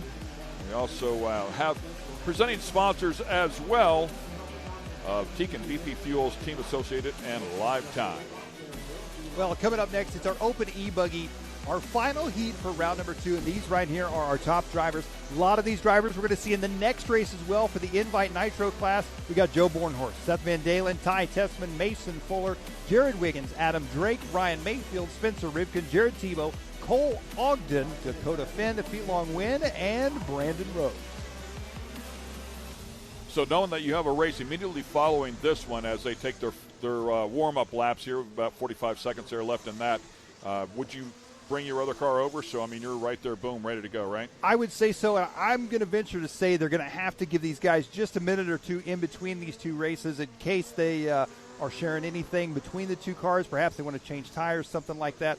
These guys are pretty vocal when they need something, and they're pretty vocal when they want just a few minutes. And so I would venture to say we're probably going to have a few seconds in between this race and the next one. Of course, also we have to get our corner marshals out there as well, because normally these guys would come off the stand and go out to corner marshal for the next race. They're not going to be able to do that because they're in the next race. So one thing I can guarantee you about this one, though, Brandon Rose has had some tough luck, and he is not going to run out of fuel in this race. There we're looking at Joe Bornhorst. Joe Bornhorst, the S-Works driver, working his way around. There's Ryan Mayfield just ahead of him. Everybody is checked in. Talked about Joe making his first appearance here at Visions. Of course, last year was the debut of this big event. And once again, if you're just joining us, $30,000 up for grabs, $5,000 if you can win it, another $5,000 if you can sweep it. Of course, $1,500 for every one of those that you win. So That would be another $4,500 there right in the middle if you win all 3 of the A mains come tomorrow. A lot of money up for grabs here, $30,000 total purse, so, and some money going out to 2nd, 3rd, 4th place. So we wish everybody the best of luck out here, but the games have begun for sure. Good look right there as this race gets underway. We're following Cole Ogden. We talked about a lot of drivers making changes, and as we mentioned earlier, Cole Ogden, the only change that he has made this year moving into 2023 was he made a tire change, and he chopped his mullet off. TZO 200 tires, the tire choice now for him. Oh, no. Is that Brandon Rose? I just got done saying the only thing I can guarantee in this race, because it's electric buggy, is that Brandon Rose won't run out of fuel. I never thought that the body would fly off his car and he would be out like that. Wow. Wow. Brandon Rose. Well, hopefully he can get rid of all the bad luck here. He's got one more shot at the nitro side. Let's do it. Let's get rid of all of his bad luck in qualifying and save all the good luck for the mains. Wow. Tough break again for Brandon Rose. So down the ramp he goes, and he'll get that nitro car ready to go. He'll have another crack at that bump in for sure, and has been right there with the players. That was Ryan Mayfield. I was just going to say, I think it was Ryan Mayfield that just went for the ride.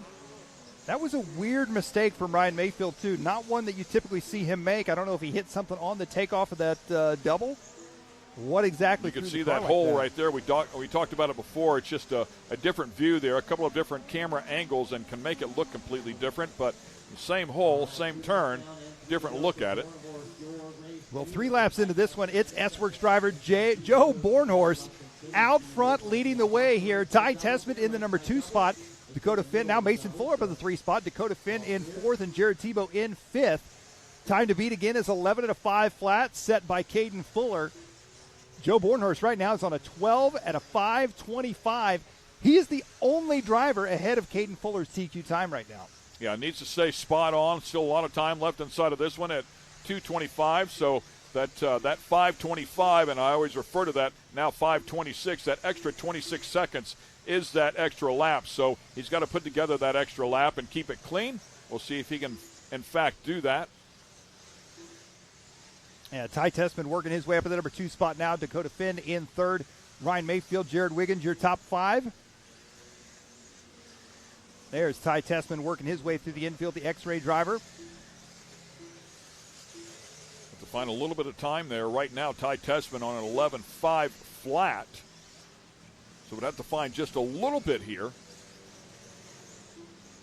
Get to that 12-lap mark. Lap times, by the way, quickest we've seen so far here, 26.9. Ryan Mayfield just stringing one together. 26.8, Spencer Rivkin. Got a good look here. Joe Bornhorst, your race leader, in the top screen. We got Ty Tessman in the number 2 spot on the bottom screen. Joe Bornhorst off the drop away he goes, headed into the switchbacks on the left side. Joe Bornhorst's fast lap last time by was a 26.7. Fastest lap of the race right there for Joe Bornhorst. So Joe feeling good with the S-Works e-buggy. Laying it down at this point. Ty Tessman in that number 2 spot. Yeah, he shaved that average off just a little bit, having a great session here. Now 12.520. Well, it was 5:25, back to 5:26 now.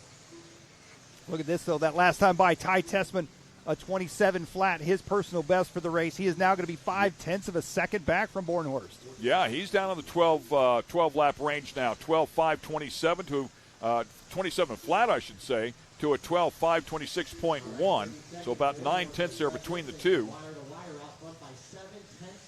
Bornhorst back around on the right-hand side. Down the backstretch he goes. Into the drop away. Oh, real nice. The car settled really nice in that drop away. And I could be wrong. I believe that might be Ty Tessman just ahead of him on the racetrack. Our second place driver, Ryan Mayfield, in 3rd, going to be just ahead of him. So our top 3 drivers in reverse order on the track. Here we're looking at Ty Tessman as he works his way around. Time is going to expire here. This is going to be a fantastic round of qualifying for Caden Fuller. That 11 at a 5 flat. He's looking at a 3rd overall at this point. Got a long 54.3 out of Richmond, so Spencer, let me know if you were off the track or not. Look at that time up there in the top corner for Joe Bornhorst. Up on the bike there, just hanging it out. Joe's Time got all but out here. 1 lap to go here. Joe and Ty both have got 1 lap to go. They were 0.2 of a second apart last time around. Mayfield is already done. Here they come through the switchbacks. Oh, so close. 5:26.5, 5:26.8.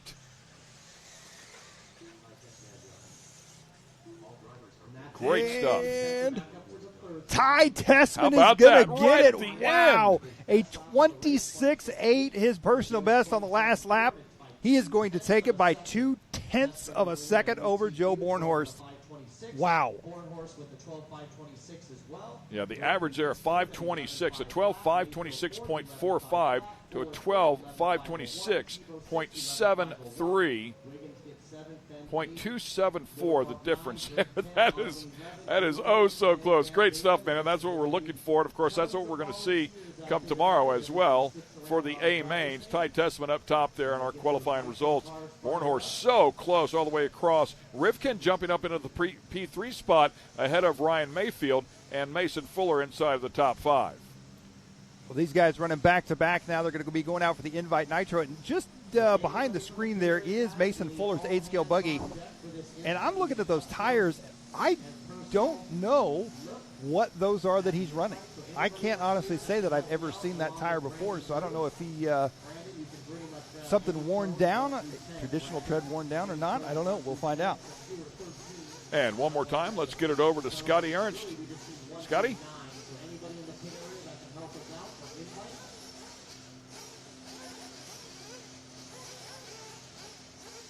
And once again, we will fix technical issues there, see if we can get him potted up and get some volume coming out of the microphone. Scotty outside there working that track diligently. The Invite Nitro buggy race coming up here in just a moment. So again, to talk about the Invite Nitro buggy race, this is a pill draw, how they start here in this race, and once they finish this, it will determine how they start in A main number 2 for tomorrow.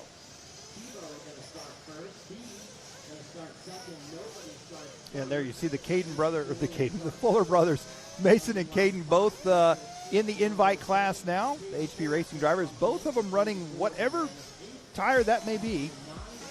Mystery tire. We'll see if it works out for them. There you see more tough luck for Brandon Rhodes. That last one as the body blows off. Trouble there for Mayfield with a rare mistake. Finally settled down and put some laps together. So good stuff here out of that as we show you this highlights reel. Once again, we'll take a quick break and we'll be right back on the other side with the Invite category. Stay with us. Amsoil runs on freedom and has since 1972. We punish our products firsthand in our world-class laboratories and beyond, because some things with us.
Ready for any challenge. Maxxis tires can handle even the most punishing off-road conditions.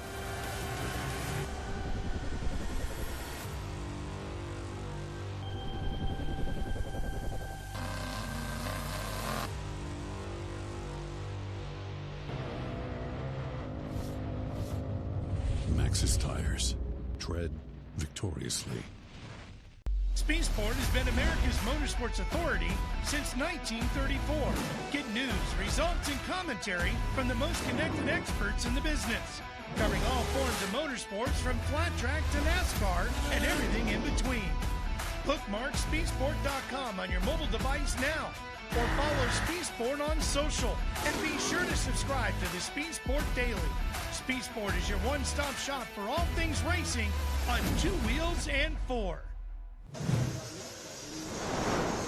And we are back here at the 2023 Visions Off-Road, so plenty of racing action yet to go with the RC Racing, A-Main Hobbies, HPI Racing, both presenting this race. We appreciate all of their support.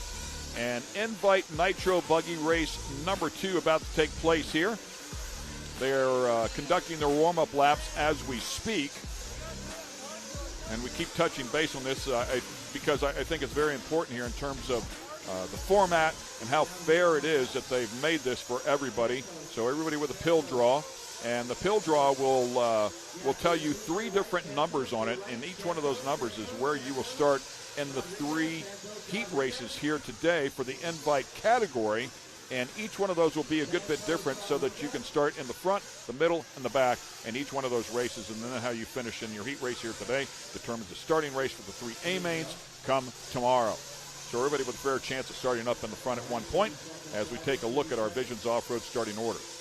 Yeah, this is going to be an interesting one here. We saw Jared Tebow in the first invite race, started clear in the back of the pack, was able to work his way up into the top 5. Jared Tebow now starting first in this one. Same with Fee Long Win. Fee starting in the number 2 spot this time. Mason Fuller starting 3rd. Camden Lime, who we saw bump out of the open class early on this morning, starting 4th. Ryan Mayfield 5th. Joe Bornhorst 6th. And the rest of the field lining up here for invite. And 7th was our, I know they switched the page on you, but that was Caden Fuller, our second bump up in there. So we'll find out how he does as well. Speaking of Caden Fuller, he was all the way to the left-hand side of that screen as we take a look at some of our drivers up in there. And you can see the hats are on now as the sun is out in full effect.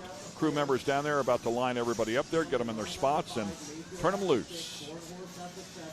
15 laps here is this session. They've got about...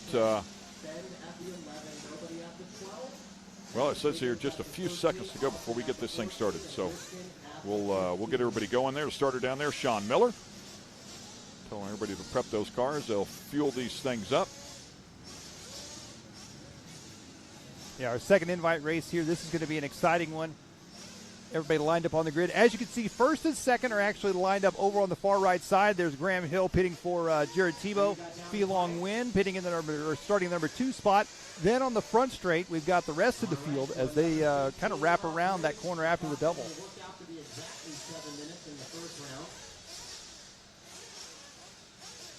Guys making a nice flat surface, it would appear there, so they have plenty of grip whenever they hit the throttle to take off. So we're ready to go. Let's go ahead and fill them up with fuel. Fill them up, fill them up, fill them up. The average, I want to say Jared Tebow, who will lead this one off, had an overall finish of 5th last year here at Visions, finished up 8th, 7th, and then a 3rd place finish. Hands up, put them down. That is it, man. We are racing. Here we go. 15 laps for Invite Nitro Buggy Race number 2. A big pileup down there. 2, 3, 4 cars involved. Yeah, I got a feeling these first couple of laps aren't going to be quite as clean or as nice as they were in round 1. Everybody's been sitting around waiting a while, anxious to get on the racetrack. Jared Tebow right now just trying to put a little gap between him and the field. Fee Long Win hanging strong there in the number 2 spot. Mason Fuller in that 3 spot. Camden Lime still in 4th. A little bit of gap there between 3rd and 4th as the first 3 get away with a nice clean out lap.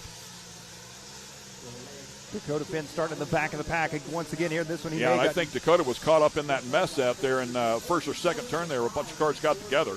Cole Ogden down in there and Adam Drake as well. And great to have Adam Drake out here. Of course, one of the legendary drivers. Whoa, nice pass.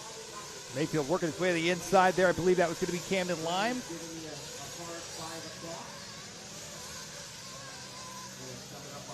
Just got a quick update here as we are in the middle of this race. We had a hard out at 5 o'clock. We're going to stretch that out. They're going to allow us another 15 minutes here. That is nice of them. Hopefully we can get everything in here today as we continue to watch this battle here at the front. It is Jared Tebow still out front. Fee Long Win, Mason Fuller. Mayfield now up in P4. Oh! Big trouble right there for the Miyako of Jared Tebow. He drops to the number 2 spot now. Fee Long Win taking over the number 1 spot. Fee gets up on 2 wheels. Mason Fuller right there, ready to take advantage if either one of these drivers make a mistake, and right there behind them is going to be Ryan Mayfield, Joe Bornhorst. It is anybody's race at this point, and you can see how precise these guys are, all hitting the exact same line. Tebow tries to dive to the inside on Fee. Fee not giving in whatsoever. A little bit high there in that run. Fee bumping in a year ago. Did not have great results in any of the 3 A mains, but dealing with the pressure here now, a year later, what a difference that can make, because the absolute best just hawking him behind. This is exactly what some of the guys predicted, that we would have a train of really good cars here. They're separated by just a couple of tenths of a second in terms of lap times, so it makes it extremely difficult to pass. And Fee, without a doubt, one of the youngest drivers, if not the youngest driver here, for sure the youngest driver in our invite class. Scotty has a little bit more on Fee. Scotty?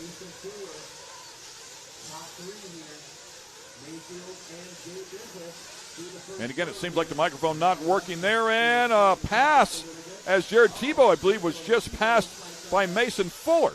Yep, looks like Mayfield. Oh, Mayfield goes inside there, clips Tebow. That's going to collect Bornhorst as well.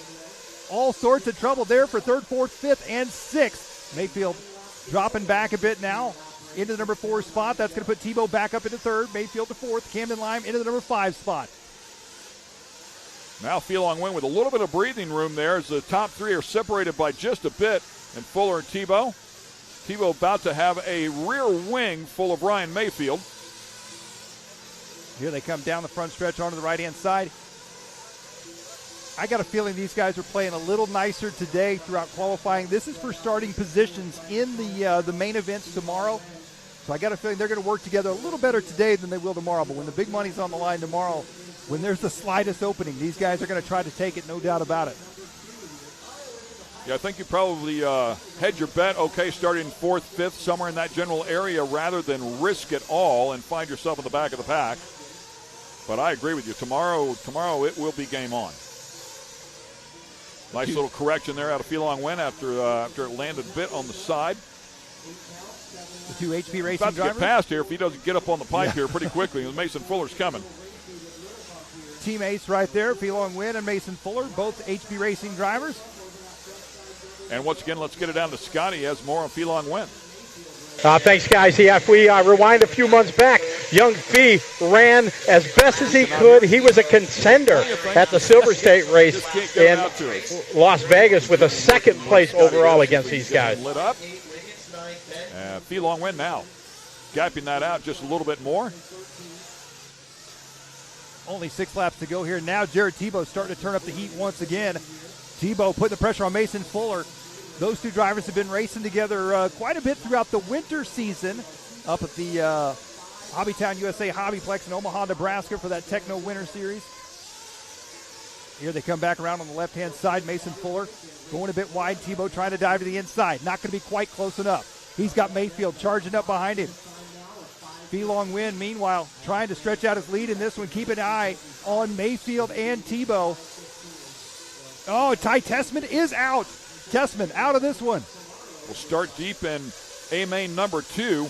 Time winding down here with 4 laps to go. Man, 2 or 3 people tagging the tube down there. That was Fuller. Then Mayfield got into Tebow coming off the drop away there. Out of all of that, Mayfield moves up to the number 2 spot. Joe Bornhorst, I believe, up into the number 3 spot. Tebow drops to the 4 and Fuller to the 5. Fee Long Win says, see you later. I got 3 laps to go. This one is mine. Yeah, we'll go back and take another look at this, and this is the precursor, I think, of what we're going to see tomorrow when they're nose to tail like this. They are so close to each other. If anybody has a moment like that, it's going to collect 2 or 3 more. So Mason Fuller makes a mistake on his own there. Mayfield taps the rear end of Tebow just as they come off the drop-off.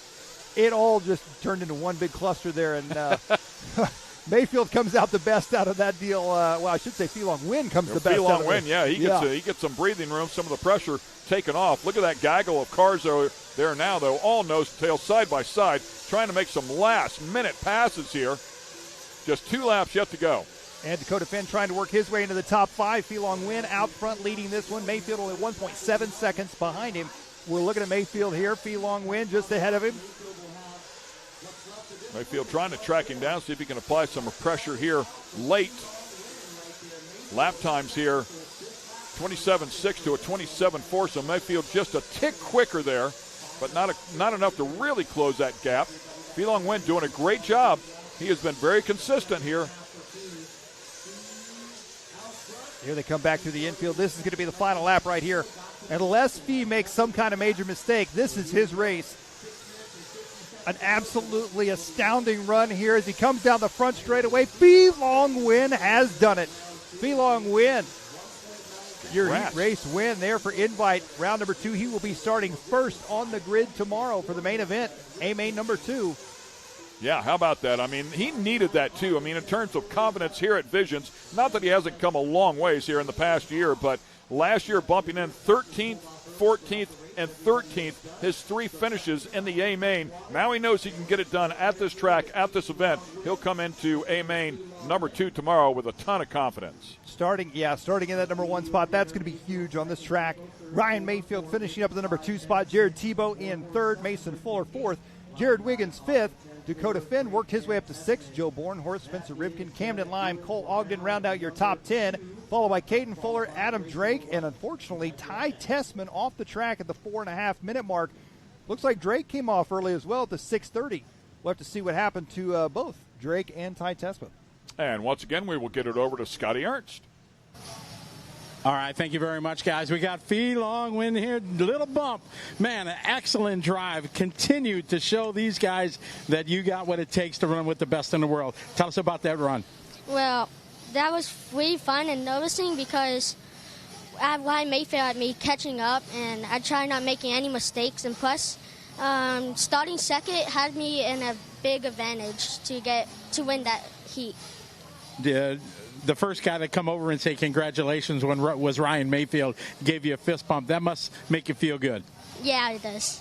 All right, well, great job and good luck in the next round. Thank you.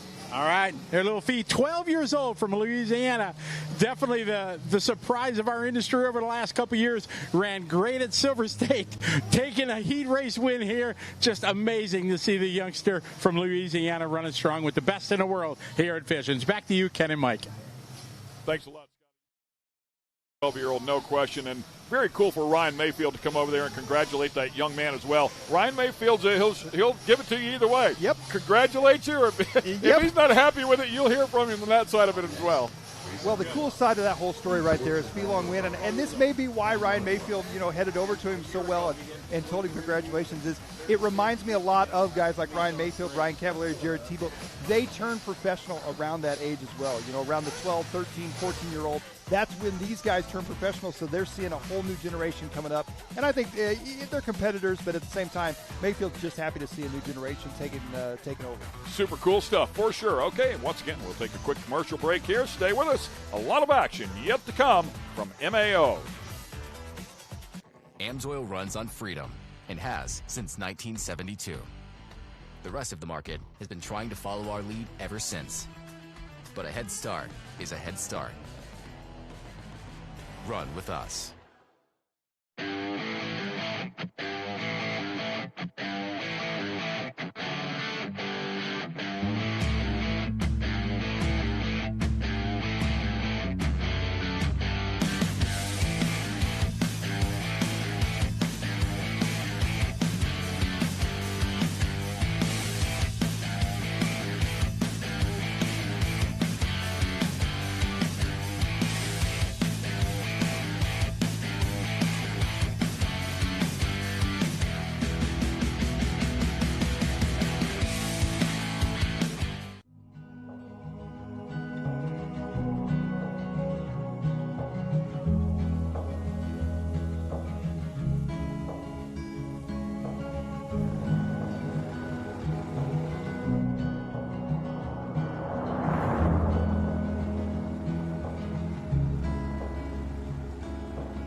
Always my love.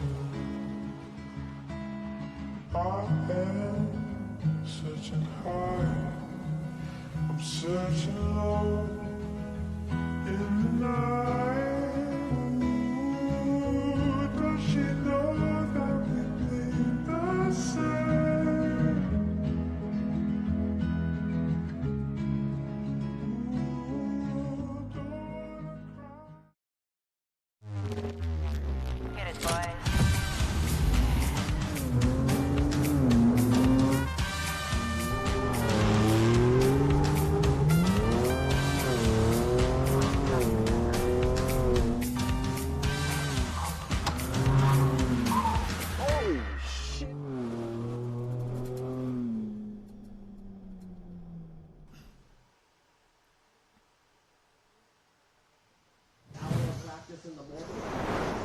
You're watching the 2023 Visions RC at Visions Off-Road.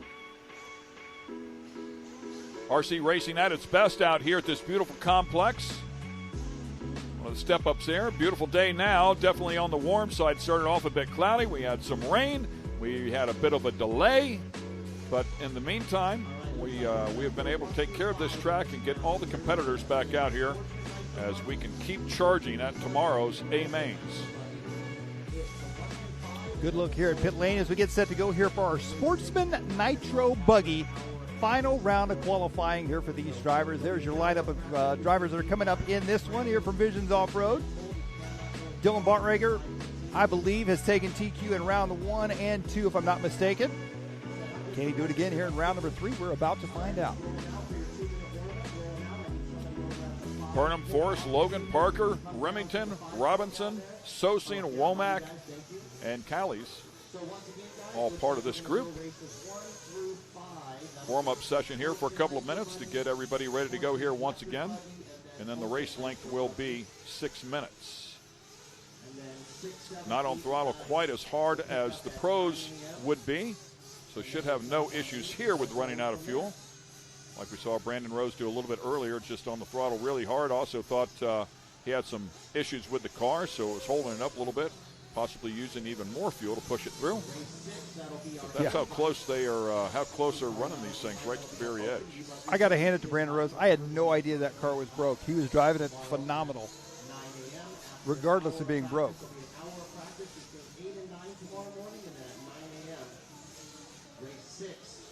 And it did look like they have sprinkled a bit of water on this track, as the Sportsman Nitro buggies will come out here. So, and it's almost dried up immediately. That's how warm it is out there now.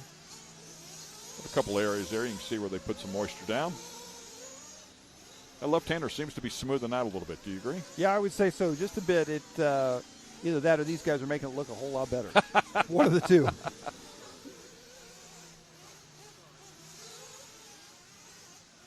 Funny how it can go, and they can rut it up, and then they can smooth it back out, just run it over the tops. Looks like a few drivers may not be checked in here in this one. They may only have a few cars in this race.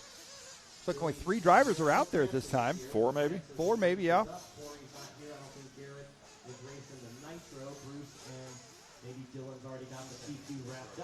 15 seconds, drivers. 15 seconds. Play your loopers. Again, beautiful look there at this track, and we appreciate everything that Joey Christensen and the Dirt Crew have done, and certainly working on it, maintaining it throughout the rain delay as well. Jimmy Babcock, the race director, Sean Miller, our starter. So another quick water after this one. Then we run race 2 and 3.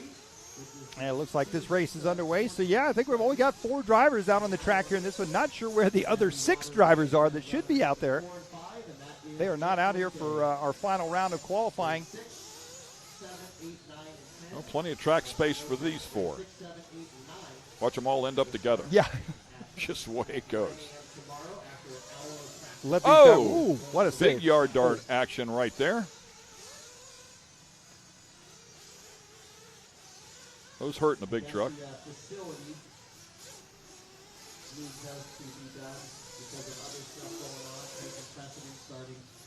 Robert Stout, one of the stadium super trucks out there at Long Beach, nose down like that on a yard dart effort in a big truck at Long Beach on the asphalt, and landed so hard it bent the front bumper back up into the frame and somehow got away with it. Never crashed. It's about as close as you can get to sticking one and not wrecking. I bet that costs a little more than it costs these guys to fix. Yeah, they're super cool about that. It was okay. I mean, they also sail at the better part of a football field in the air as well. So it's a fan exciting favorite to say the least. Definitely putting on some excitement out here as well. Love watching the sportsmen hone their craft and get better, and you can watch them every lap in some cases.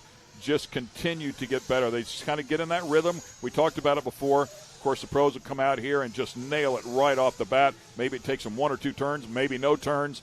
But here, they might struggle the first couple of laps and then slowly start putting it together.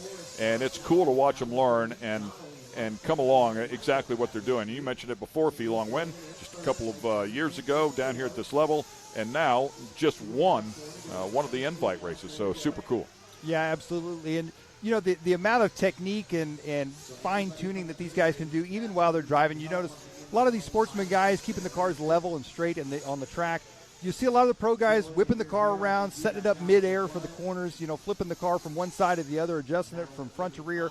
And just little things like that can make all the difference when you reach those pro levels. And it's amazing what these guys can do with an RC car. Looks like Michael Forrest is going to be leading this one. John Cayley's in number 2 spot. Nicholas Logan, that 3 spot. Blake Remington in the 4 spot here.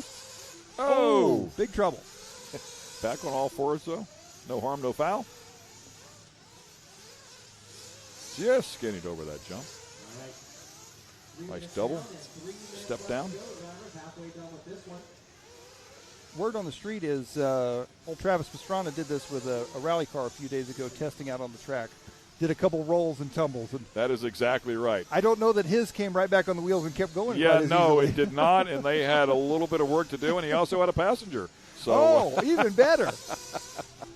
Yeah, the last turn over there on that track has a kicker on the inside of it, so he hit it, and he hit it at speed and tried to pitch it in there sideways, and when it landed, it hooked, and they went for a bit of a ride. So, Travis Pastrana style. You got to try it out, man. He is not afraid. Well, it just blows my mind that people will still get in the car with him. Yep. Michael Forrest right now with 2 minutes, 20 seconds left to go here in this one. He is on a 12 at a 6:04 pace. John Cayley's in the number 2 spot. Nicholas Logan, that 3 spot. Blake Remington in the 4 spot. So Bottreger not out there. Burnham, Parker. Quite a few drivers not out there here for this round for Sportsman Nitro Buggy. Coming up next will be race number 2. I believe we'll be heading into our Sportsman E-Buggy division. Oh, France is getting out there late. Making those doubles look easy here as they blip the throttle.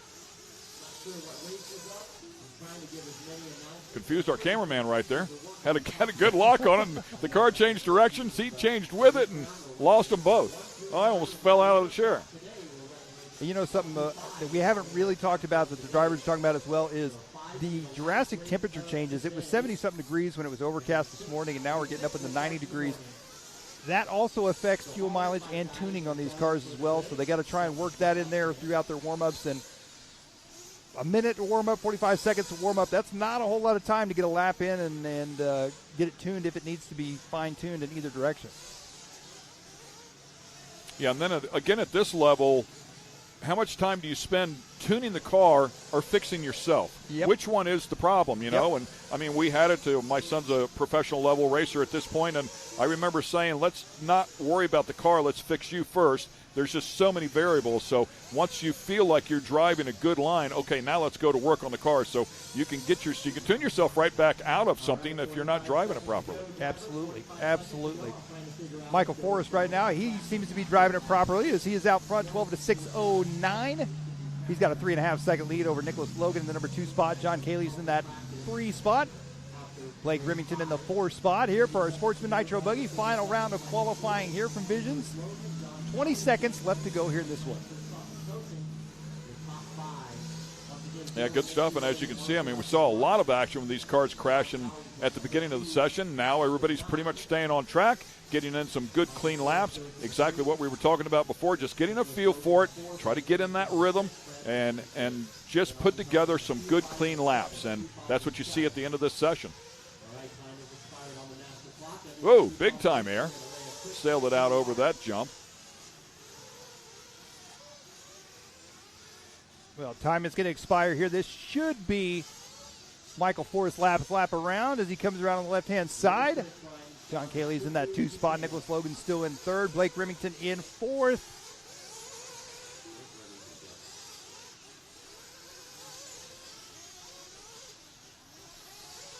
Wrapping this session up here. As time has run out, they will finish up these final laps. Forrest up top. Does a nice job there. Comes across at a 12.612. 12 laps, 6:12. And 12 laps, 6:18 for John Callies. And it looks like Nicholas Logan might jump up there just ahead of John.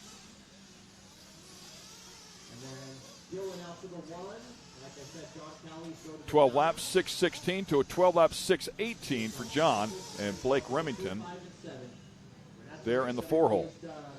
We'll take a look at our final results there for that race. Looks like Michael Forrest going to take that one. Nicholas Logan second, John Cayley's third, Blake Remington fourth. Francis Sosing showing that he got out there and ran 7 laps. Must have had a late start there for him. Rest of the field not out there. As now it is time for Sportsman E-Buggy. See the E-Buggy drivers, a lot of those we will see from that last Sportsman Nitro Buggy race we just had there. Some water getting thrown down on the track very quickly in between races here. Quick highlight from that last one. Michael Forrest taking the lead early on, leading it basically from start to finish. Some trouble for a few other drivers. Some big tumbles coming up a bit short right there. We're pushing hard here to try to get everything in the next 25 minutes. Stay with us. We'll be right back.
And once again, we are at Mid-America Outdoors for the 2023 RC Racing at Visions Off-Road.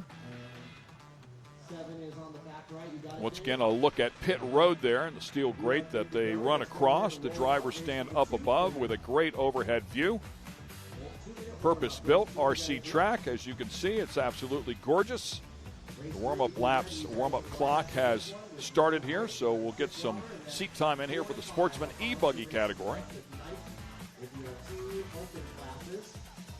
12 cars scheduled to compete here in this particular session. Looks like if they're not all out there, they're really close to all of them, a pile of them.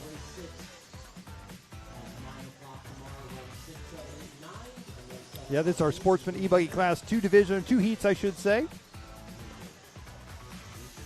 Ian Morey, Jason Morey, Frank Columbia, Taylor Janda, Jake Goodlett, Justin Turner, Boomer Wheeler, Peyton Lamb, Brad Langley, and Bucky Bachman. I believe Boomer was the one to watch in round number 2. Had a bunch of fans online, too. They were all rooting for Boomer. I don't personally know Boomer, but I'm rooting for Boomer, too. I do not. I mean, how do you not root for a guy named Boomer Wheeler? You know, obviously a Wheeler. Great stuff there. Has some friends out there. That's good stuff. And, yeah, was up top, as I recall. Yeah. Had a fantastic run.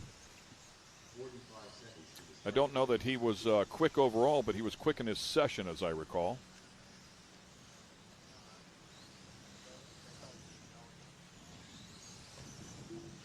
These drivers getting all checked in here as we get set to go. Ian Morey, Jason Morey, Frank Columbia, Taylor Janda, the rest of the field. The dirt crew sprinkling down just a little bit of water before the start of this one. Got 2 heats of Sportsman E-Buggy, 1 more heat after this one. Everybody looking for a spot there in the back, so once that clock takes off here, under 10 seconds to go there, they can tag the throttle and get after it. Less than 5. Try to get as many laps in as absolutely possible in this 5-minute session. All right, Luther's live. Everybody goes at the same time. Oh, again, Ken, big launch. As you talked about early on in the day, I don't know that I would all take off together, but they did, so we'll see how it works out.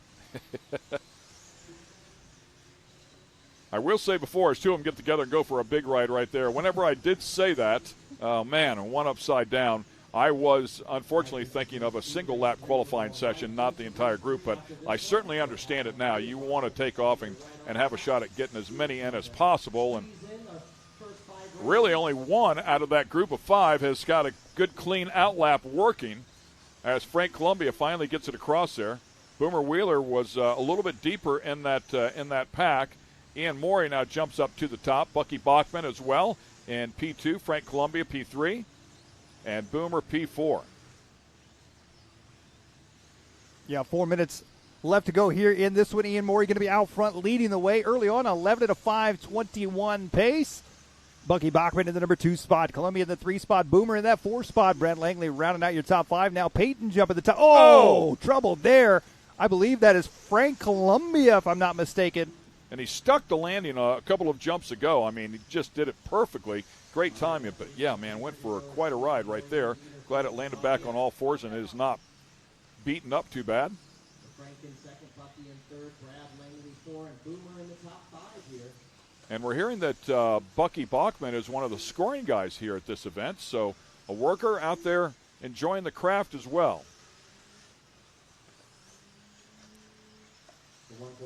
He's part of the timing for short course, so we appreciate what he does over there in that area. So that means he knows the scoring system well.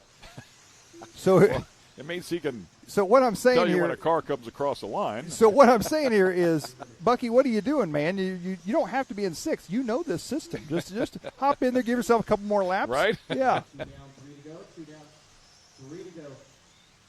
Well, up there a little bit high, as once again we keep an eye on Frank Columbia, currently still P number 1, working on a 10-lap 5:06. Boomer Wheeler, currently 2nd, working on a 10-lap 5:08, just a couple of seconds off. Bucky in the neon shirt there, 2nd one in.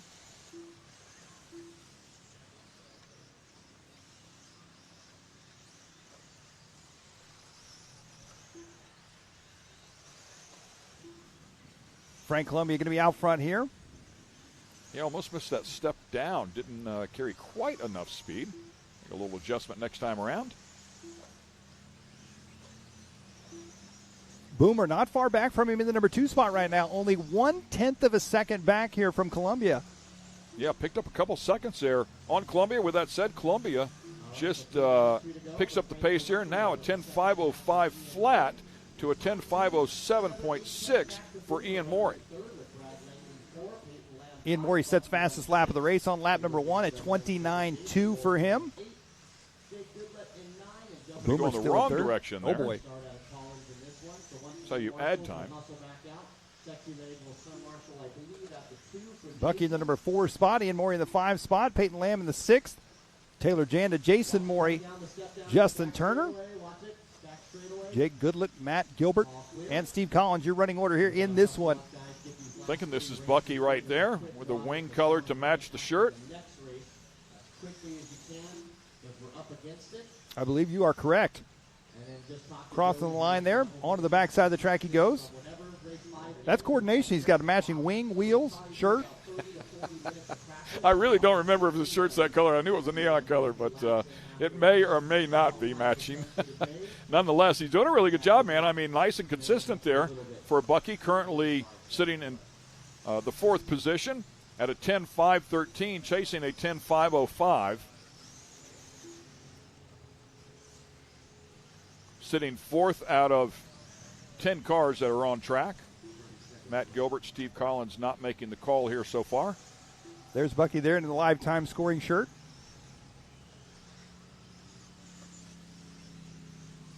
Oh, trouble there. Boomer Wheeler taking over the number 1 spot now. How about that? Boomer on a 10 at a 5:10 pace, 0.4 of a second now ahead of Brad Langley. Bucky up into 3rd. Taylor Janet to 4th. Frank Columbia back into the number 5 spot. Time going to expire here in this one. Langley jumps up to P1. Boomer down to P2. His fans are back online. Let's go, Boomer. Bucky Buckman up there in the P3. Boomer back to the top. Going back and forth here. Great stuff. The difference about a half a second. We'll see what Brad Langley's got when he comes around. Boomer finished up with a 10.509. Here comes Brad. Brad working his way towards the finish line.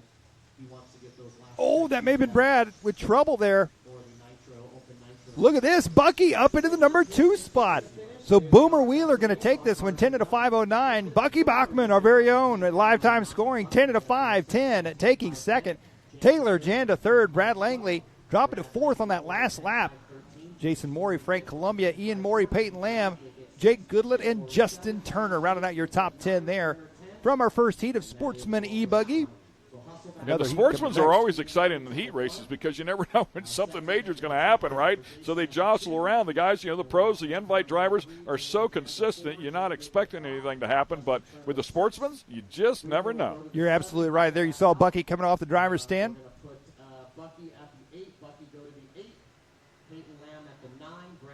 Coming up next, going to be another heat of Sportsman E-Buggy as that first group finishes up. Boomer Wheeler set that early TQ time, 10 at a 5:09. That's the time to beat. Can anybody here in heat number 2 beat him? We'll find out here very shortly as we take a quick look back at the highlights from that last one and get set for heat number 2 of Sportsman E-Buggy. Boomer getting it done. We're going to take a commercial break. We'll be back in just a moment.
And we're back once again at the 2023 RC Racing at Visions Off-Road.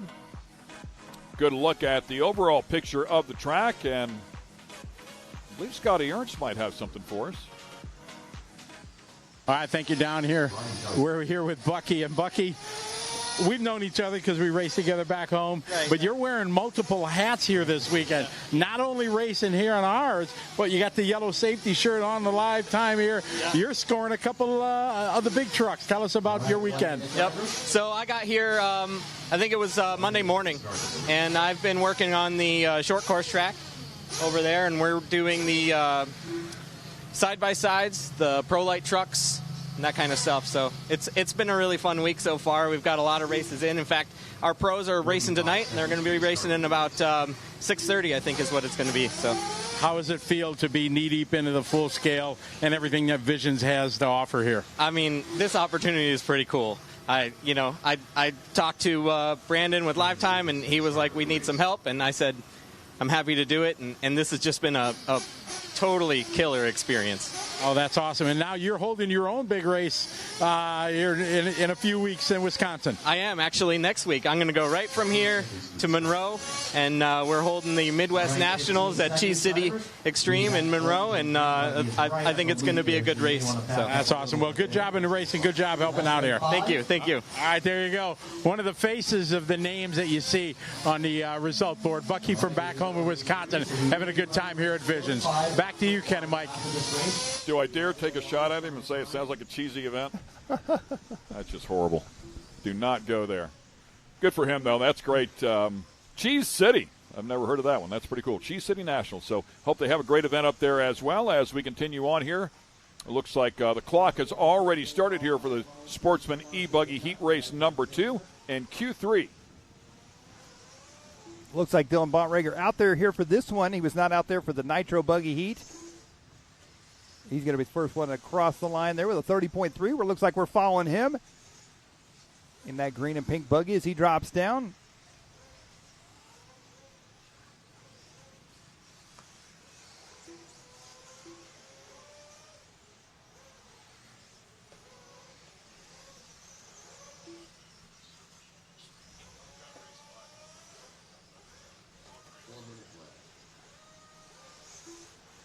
Good look here as Dylan Bontrager doing a good job here trying to put this thing together. People talking to me and looking at the scoreboard as well. 28.999 the lap time so far as they get this one started here. Working on 11.526, 11 lap 526 pace. John Cayley's jumping up in that number 2 spot now. Nicholas Logan in the 3 spot. Oh, trouble there. Switching our view here as they come down the front stretch. I believe, if I'm not mistaken, that is going to be... I thought that was going to be Nicholas Logan, but I don't think it is. 3 minutes, 15 seconds left to go here. Dylan still out front. 11 to 5:21. He is 2.7 seconds ahead of John Cayley's right now. Michael Forrest still in third. Francis Sosing in that number 4 spot, and Brian Johnson rounding out your top 5 here. Dylan has had a phenomenal weekend here in qualifying for our sportsman classes. He's trying to put in a possible another TQ here. Boomer Wheeler right now is your current TQ. 10 to 5:09 is the time to beat. And Dylan is ahead of that at 11 to 5:21. There's Dylan on the track, the green and pink.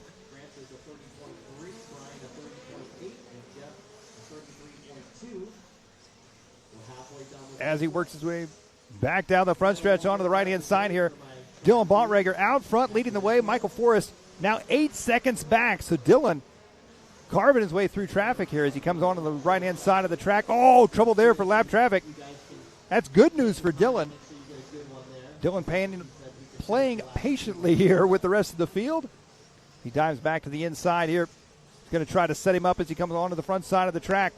3 minutes down, 2 to go here for these drivers in our Sportsman E-Buggy. The final heat here for round number 3. Oh, up 2 wheels for Dylan. What a save right there for Dylan Bontrager.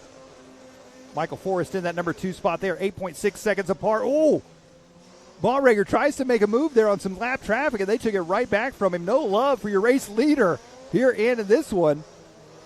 Dylan shows him a little bit of a wheel there, gives him a bump as they come back onto the right-hand side. Up and over the double they go. Bontrager looking for the inside. Up and over the double, back down the front stretch now. What a great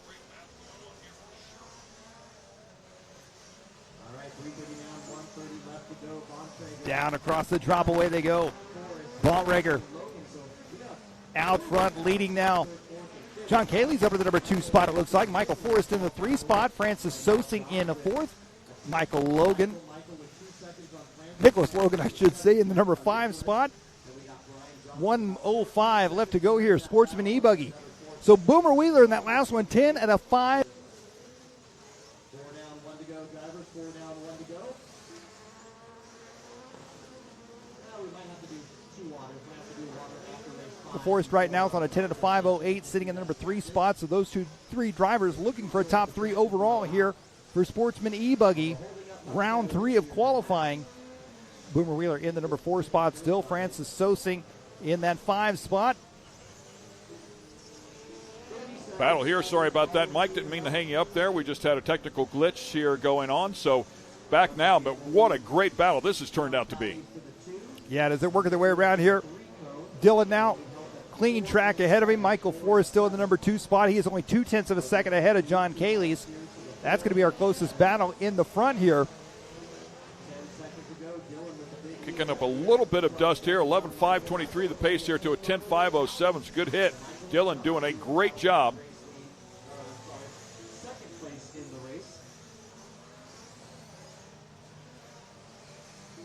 Ooh, hard hit there onto the back straight. Quick lap so far, 28.62, also by Dylan. Stringing one together as time is winding out. Completing these last laps. Looks like Michael Forrest going to finish up in that number 2 spot there with a 10 and a 5.06. Dylan Bontrager has done it again. Sportsman E-Buggy, round 3 top qualifier with 11 and a 5.21. Oh, stuffed that thing right into the tube there at the end of the race. Probably a good thing the fence was there, otherwise the mechanic walking Might down the still side. be going. Yeah. And just like that, quickly you got the water hoses out there to try and take care of that and dress up a couple of those tubes as well. So that'll wrap things up there with heat race number 2. Or heat 2, race 3, Q3. We're now going to be headed into our open nitro buggy division. We've got 2 heats of these drivers, I do believe. Overall top qualifier out of these will go into the invite class. More action here from Visions coming up from our open division class.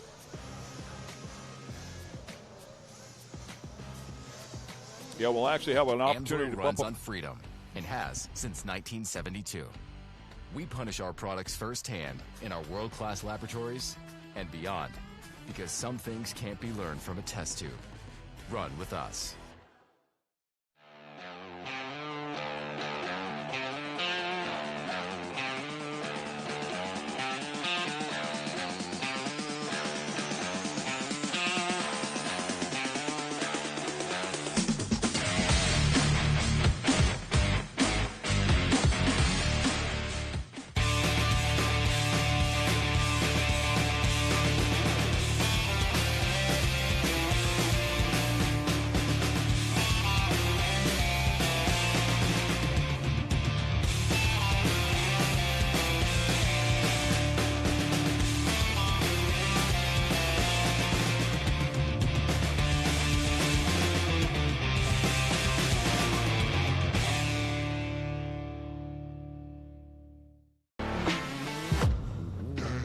Lightweight, agile, and strong, the Pit Bull is perfect for the job.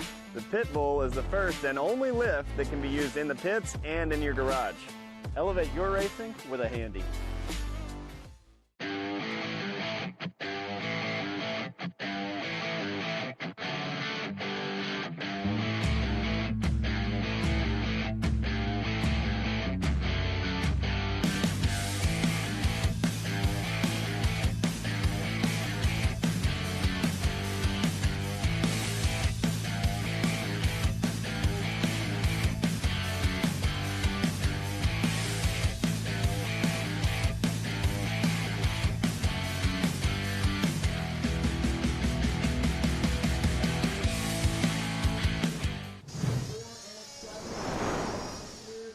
Stacking these races up one after the other here as we are at the 2023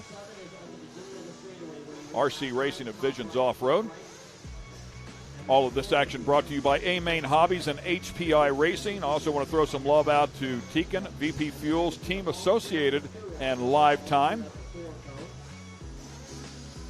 We got our open nitro buggy drivers. 2 heats of these drivers getting set to go here. The top qualifier out of these 2 heats going on at the invite and taking that final $1,000 check. No, I shouldn't say the final. We got one more after that. Well, actually, I believe the way it goes, so we have 3 heat races here, so we'll have 3 overall winners that would bump up, and then the next fastest person out of those 3 is going to bump up as well. That's my understanding of it. I don't know if they get a $1,000 check or not. I don't think so. Ooh. That's a Brandon question. Ooh. Come on, Brandon, throw him $1,000, dude. Oh, it's $1,000. Yeah, what's $1,000?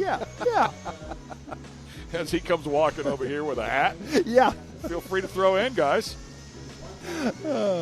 Open Nitro Buggy getting set to go here.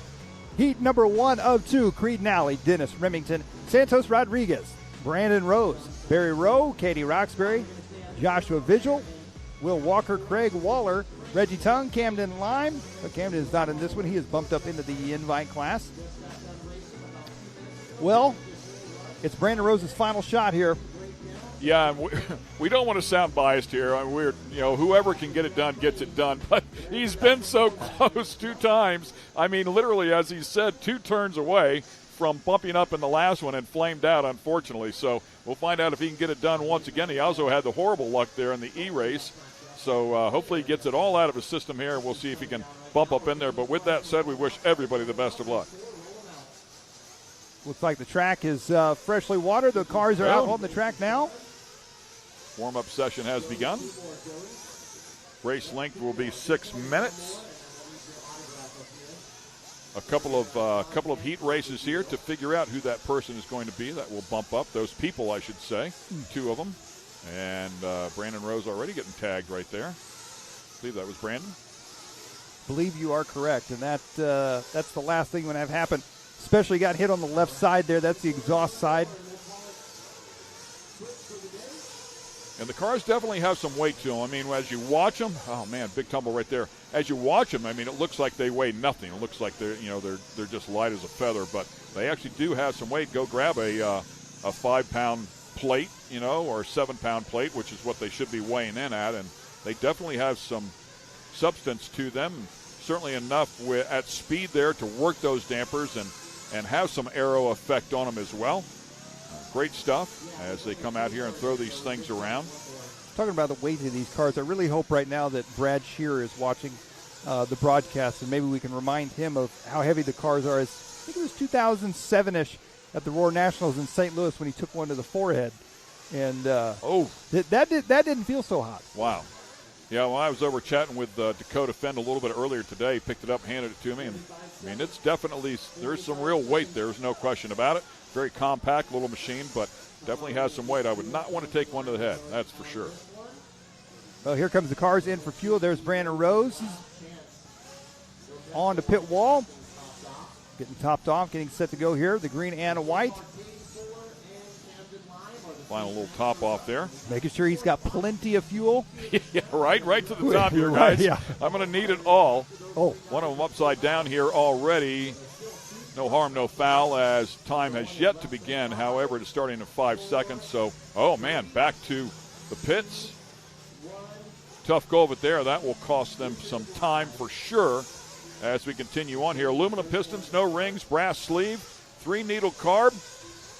About 30% nitro, 8% oil, and the rest of it would be methanol. Of course, all those numbers can change, can vary just a little bit. They make plenty of steam for sure, the better part of 3 horsepower. If you actually look at the weight to horsepower ratio, it's very similar to an Indy car. An Indy car at 700 horsepower weighing in at 1,630 pounds, 0.43, and these cars making 3 horsepower and 7 pounds, 0.42. So it'll give you an idea of where they're at in terms of horsepower to weight. Off-road Indy cars. There you go. Well, we talked about it before. The road cars are so impressive and extremely fast. The big difference there, of course, would be minimum ride height of 11 millimeters here, and the road cars, I believe, are 5 millimeters. But I've watched a couple of those things go. They are so impressive. Well, a couple laps into this one, Brandon Rose is out front here, 14 at a 6:23 pace. He is right back on par, right where he picked up, or I should say right where he left off, with the bad luck in round 1 and 2. I believe that is Rodriguez we're following right now as he is headed down the backstretch. Yeah, Brandon, the only one in that 14-lap range as it stands right now. Have to put this entire session together. Long ways to go at 4.5 minutes. As he works his way onto the back straight now. Into the drop away. A little bit of traffic up ahead of him. He's got a nice adjustment there to miss those as well, and now is able to get clear of them. Well, only 3 laps in. Brandon is already out to a 2.5-second lead here in this one. So I think at this point it's safe to say in this particular heat race, Brandon is by far the fastest driver on the racetrack. However, we've got another heat race of Open Nitro Buggy coming up next, so we'll see. Can his time hold? Can he finish this race? Yeah, and I'm struggling to remember who bumped up. Was it Caden Fuller that bumped up in the last one? I believe it was. And they were within, I want to say, 2-3 tenths of each other. It was. That's how close it was at the end of the two heat races. So you need to put together a really good one, is the point I'm trying to make here. And right now, he clearly is on one at a 14.622. That is right down there where they were before. Yeah, Brandon looks like he's got the car working really well. He looks really comfortable.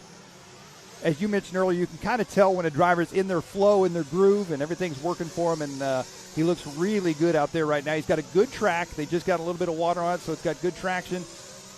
And it looks like we're missing a few guys out of this one as well, so that plays into a factor as well. Not as much traffic to have to deal with that. I know, as he mentioned in the interview, we didn't realize that he was driving well enough that the car was broke in the last one after getting tangled up with some lap traffic. So I think he said a left front shock, if I'm not mistaken.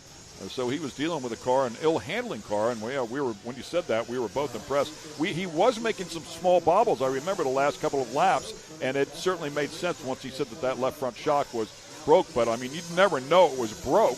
You know, it certainly wasn't that big. Yeah, he was really, and good enough to bump up, as we said.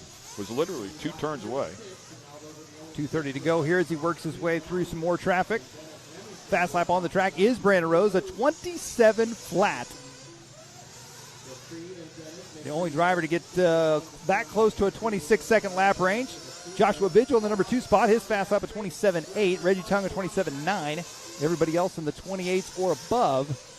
Yeah, and since the rain delay, I think we've only seen maybe 1 or 2 laps in the high 26 range, 26.9 or so, 26.8. So he's right there on pace with the fastest. I believe this is going to be Joshua Vigil that we're following here in the number 2 spot. Joshua putting in a good run here. He's 6.5 seconds back from Brandon Rose. Yeah, 13 lap pace here to Brandon's 14 lap pace, just for reference here. And Brandon, by the way, picking up the pace now at a 6:22. And we keep talking about moving up into that invite class, the $1,000 check. The drivers that don't make it into the invite class, there's still $1,000 for the winner in the Open A-Main tomorrow as well. Up for grabs, $600 for second and $400 for third in the Open class. So still some seriously good money to be made here this weekend for racing RC cars, even in the Open class, if they don't make it up into that invite class. Yeah, great point. And Josh Vigil will want to keep digging here, even though he's not winning this one. As we talked about, they're going to take one more and bump him up, and that will be the next fastest. Now, I'm not sure what the protocol is on that, if it's just out of this second heat race grouping, you know, the 2 groups, the 2 heat races, I should say, and this third heat qualifier, or if it's going to be a combined of all 3 and then having the lowest elapsed time. I believe it's going to be a combined of your best 2 of 3. I think is the understanding that I had by qualifying points. So in other words, if you, out of both heats, if you finish 5th for the round, you get 5 points. So it's going to be how you finish your best 2 rounds, I think, is going to be how that is sorted out. So confirmation on that. Nice job, Mike. 10 seconds left on the clock here. Oh, come on, Brandon. Brandon Rose, little wheel flick there. Time is winding down.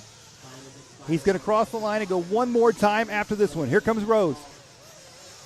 Yeah, that is that 14.622. So the 22 part of that is nearly a full lap. So crossing the stripe there and has to complete that final lap. He's halfway there. Yeah, he made it this far before. Here he comes through the switchbacks. This is where it all went bad. He made it this far before, and right there. He's made it further. Here wrong. He comes down the front stretch. Come on, Brandon. And he's got it, Brandon Rose. He's going to take the heat race win. We got one more heat to go. One more to go. He's not in yet. He's not in just yet. But he's closer than he's been. Yes. Wow. Reggie Tongue. Fantastic drive here as well there. Reggie moving up into that number 2 spot with a 13.6.11. Joshua Vigil, 13.6.15. Santos Rodriguez, 13.6.28. Followed by Barry Rowe and Katie Roxbury.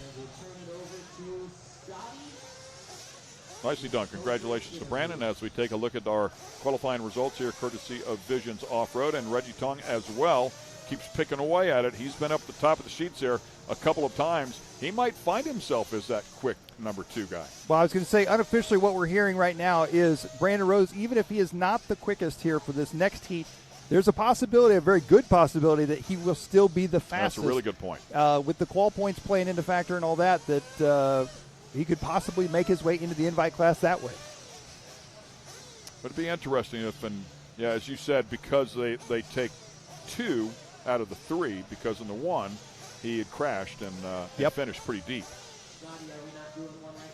They were getting a good look there at Jared Coley, father of Braxton Coley, getting set to take the track here. Some highlights there from that last one. Brandon Rose finally gets the heat race that he's been looking for.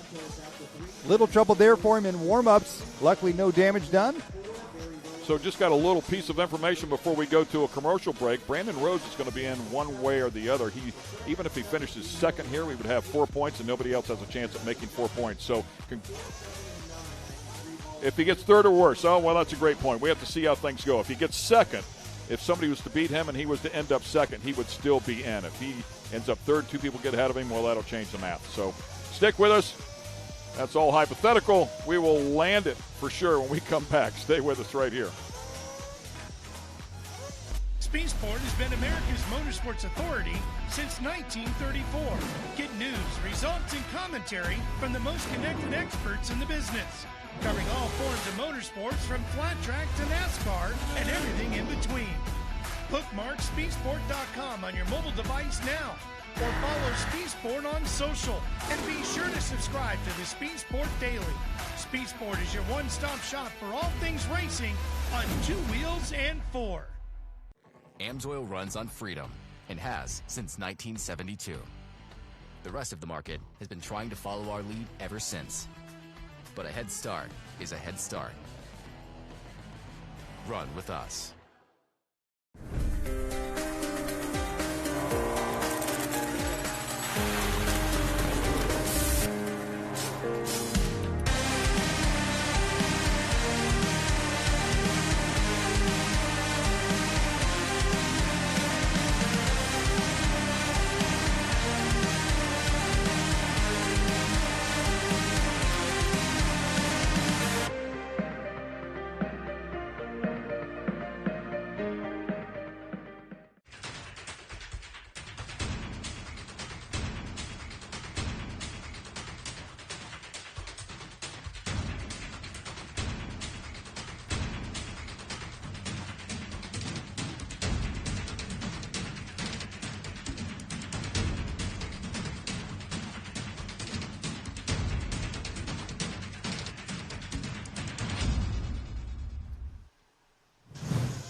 And once again, welcome back to 2023 RC Racing at Visions Off-Road.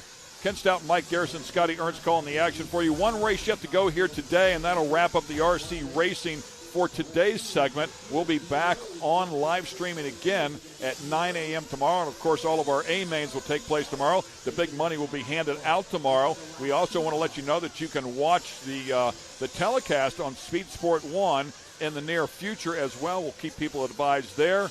You can certainly go onto the website and keep up with all that information as well. So a lot going on here as the Open Nitro Buggy will continue here this final race. And, of course, that will give us a final time. We'll find out who the final 2 bump-ups are going to be and let you know.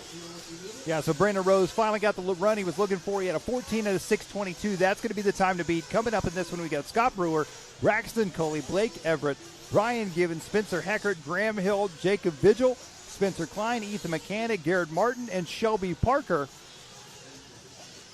I'm going to say the ones to keep an eye on here, just based on what we saw in the first 2 rounds.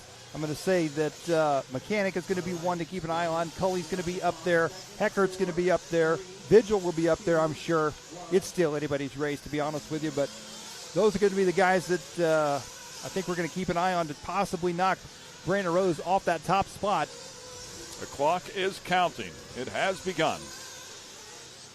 So, yeah, as we talked about before, if Brandon Rose finishes second, he would still be in. However, if he finishes third overall, then he's in some trouble for sure. We'll find out how it goes, though. He's certainly set a great pace. It'll be a tough one to match or beat, especially for a couple of people to get around him. We'll see how it goes, though. Braxton Coley, first one to lay a time down. We'll see if they pick up the pace here. The 29.3 is a bit off the pace, and it looks like the lap times are getting quicker as we speak. Yeah, and just from the amount of time that they are on the track right now, from when they first got on the track in that last heat, the track has already dried out considerably. You see a lot more dust on the track, a lot more loose fluff on the outsides. The main line getting a little bit slicker here and there. The car's starting to push, coming into some of the corners. So regardless, it's going to be hard to beat that time, even if it was the exact same track. That was a fantastic run for Brandon, but now that the track's going away just a little bit, it's going to be even harder to beat that time. Looks like Spencer Klein going to be coming out of the gate in the lead here, the Kyosho driver. 13 at a 6 flat. No, I'm sorry, 14 at a 6:26. So about 4 seconds off that early TQ time. We're looking at Spencer Heckert here, the S-Works driver in the red, white, and blue on the right-hand side. Yeah, Spencer with 8 points working here. He's also a player here to get bumped up. Keep our eyes on him. Currently P1 and could take care of that all by himself without the points. We're going to 14.625. 14.622 was the mark, as you mentioned before, to beat. The only one close to that right now is Heckert. Yeah, and Heckert that time around just turned fast lap of the race, a 27.2. A few more of those, and we may see him ahead of Brandon Rose's TQ time. Yeah, and we saw Brandon Rose lay down a 27 flat, so right there in the hunt within a couple of tenths. A lot of time left inside of this one, just under 4 minutes. Nice line for Heckert coming back onto the front stretch there, onto the right. Oh, way out wide. Way wide there for Heckert. Car a little upset there in the back as it landed in that step down. 26.9. How about that? Throwing it down. So Heckert now is only 1 second off Brandon Rose's time. I wonder if that adjusts here because that is not calculated in that way wide turn. We'll see what happens here as he crosses the stripe. My guess is then it did go back up 1 second to a 6:24. So was that a 6:23? The time to beat 6:22 as you see it up there. But there you just saw Brandon Rose waiting patiently on the driver's stand to find out if he's going to take that invite spot. So if Brandon Rose does get in, if it's my understanding, I believe Heckert would be next in line. So again, just needs to keep good pace right here. Should be safe. And I would imagine that Heckert has probably done the math in the pits as well, like you say, and he knows that even if he's not quite on pace with Brandon Rose, he knows he needs to stay in the groove, stay on a move, because he's still in the running to move up into that invite class. Wow, really nice adjustment there, and then dodged the wreck. Oh. That mid-turn adjustment is no easy feat. That car over-rotated a little bit. He turned it back to the left and a right-hander and missed the tube and kept the momentum going. Very, very tough to do. Well, there's Ethan Mechanic working his way around here.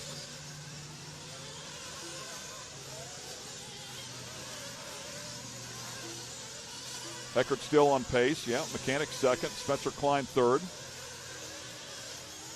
Heckert right now the only one on a 14-lap run. He's on a 14.624. Oh, no, Spencer Heckert with a 30.6. I don't know what happened to him that last lap, but now Mechanic's going to take over the lead, and they are both going to be on a 13-lap pace. Yeah, Heckert 2 seconds behind Mechanic now, so, yeah, definitely missing a lap there. As the pressure continues to build, a minute and a half to go. And at this point, I mean, Brandon Rose had a near flawless race. I don't think Heckert's going to be able to beat that time. I don't know that Heckert or Mechanic can make up enough time. So I think Brandon Rose is probably pretty safe.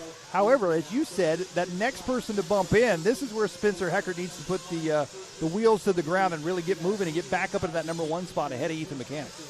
Yeah, second and a half off the pace here behind Mechanic. 55 seconds left to go here in this one. Eckert on the right side, up and over the double he goes, coming down the back straight. Into the drop away. Fast lap on the race. He's the only driver to get down the 26-second lap range, 26.9. A ton of speed inside of that car, no question. He put one together there. Unfortunately, had that bobble as well, which really cost him. To see if he can put together another great lap or two here as time is running out, and possibly, as you said, get back ahead of Ethan Mechanic, get those points. Well, he's working on it. That time by 27.1. Mechanic had a 27.6. They are now going to be 0.05 of a second apart according to timing and scoring. There's Ethan Mechanic right there. 15 seconds left to go on the clock. This one is going to come right down to the wire. Here comes Mechanic. The spread on the average between Mechanic and Heckert is just 1/10 of a second. Heckert goes back up to the top by mere hundredths of a second. Whoever wins between these two is going to get that fourth and final bump up. Wow, it is all coming down to this right here. They're both pushing a 14-lap run, but I think 13 laps is going to be all they're going to get. Here they come back around to the front side. One final time, Heckert makes a little bobble. Here comes Mechanic. Mechanic crossed the line. He's finished at a 13.6 flat, .698. Heckert with a 13.6 flat, .7. Ethan Mechanic is going to get it. Wow. They're going to be tied on points. We believe they're going to be tied on points here. So they will take a look at this. It is that close. They might have to go down to time. The best or lowest elapsed time could be the tiebreaker here. Very, very close. So ending up 13.6.698 to a 13.6.793. Wow. There's pretty much 1/10 of a second there between the two of them over that 13-lap average. Very, very close there. Spencer Klein, very impressive run there as well as a 13.602. So congrats to Spencer as well, staying right there in the hunt. And we'll let the mathematicians, and they were already writing a name down here for Brandon Rose. We know he is in. Congratulations to Brandon. It took him all day to get there. He did it hard way, man. He did. But he is finally in. Congrats to Brandon.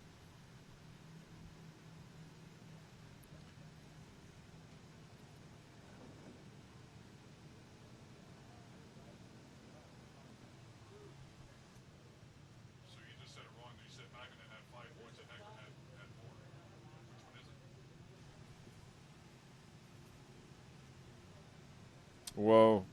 Once again, we're going to wait for official word. We have an unofficial result here between Mechanic and Heckert, but we want to wait until they have another look at that before we send it out.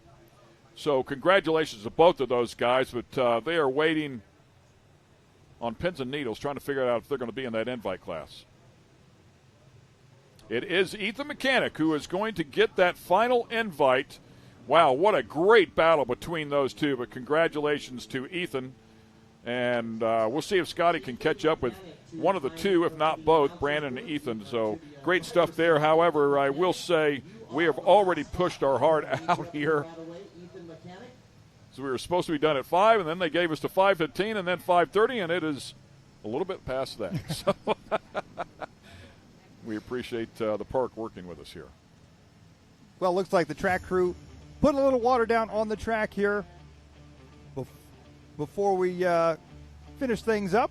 We're going to do a quick 30-second break and see if we can get back with an interview on the other side. Stay with us. We won't be gone for long.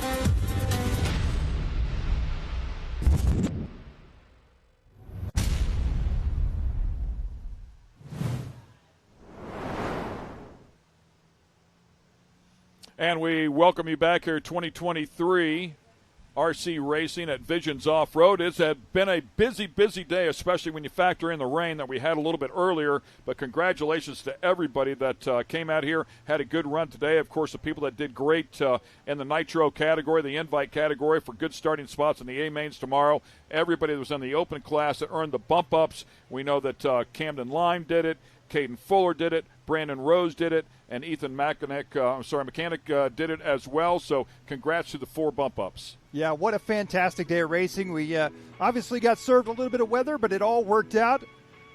And it was a fantastic day. The track crew did a great job getting the track back together. The racers did a great job keeping the show moving. A fantastic day for sure. A big thanks once again to our title sponsors, A-Main Hobbies and HPI Racing, and our supporting sponsors of Teak and VP Fuels, Team Associated, and Lifetime. Yeah, I want to thank Scotty Ernst as well for keeping up with all the action down there and catching up with all those interviews. Great job today, Scotty. And, of course, my colleague here in the booth, Mike Garrison, doing an incredible job as well. It's been a great day to get things taken care of here at Mid-America Outdoors, a spectacular complex. Of course, we will be racing all day tomorrow. Make sure you join us at 9 o'clock in the morning. We'll get things started. We'll have our A-Mains. We'll build a TV show as well, and we're going to hand out $30,000 before the day is done. It's going to be an exciting day for sure for all of the categories involved. Until then, we'll see you tomorrow. It's time to go racing. Stay with us. I'm Ken Stout. It's been a blast.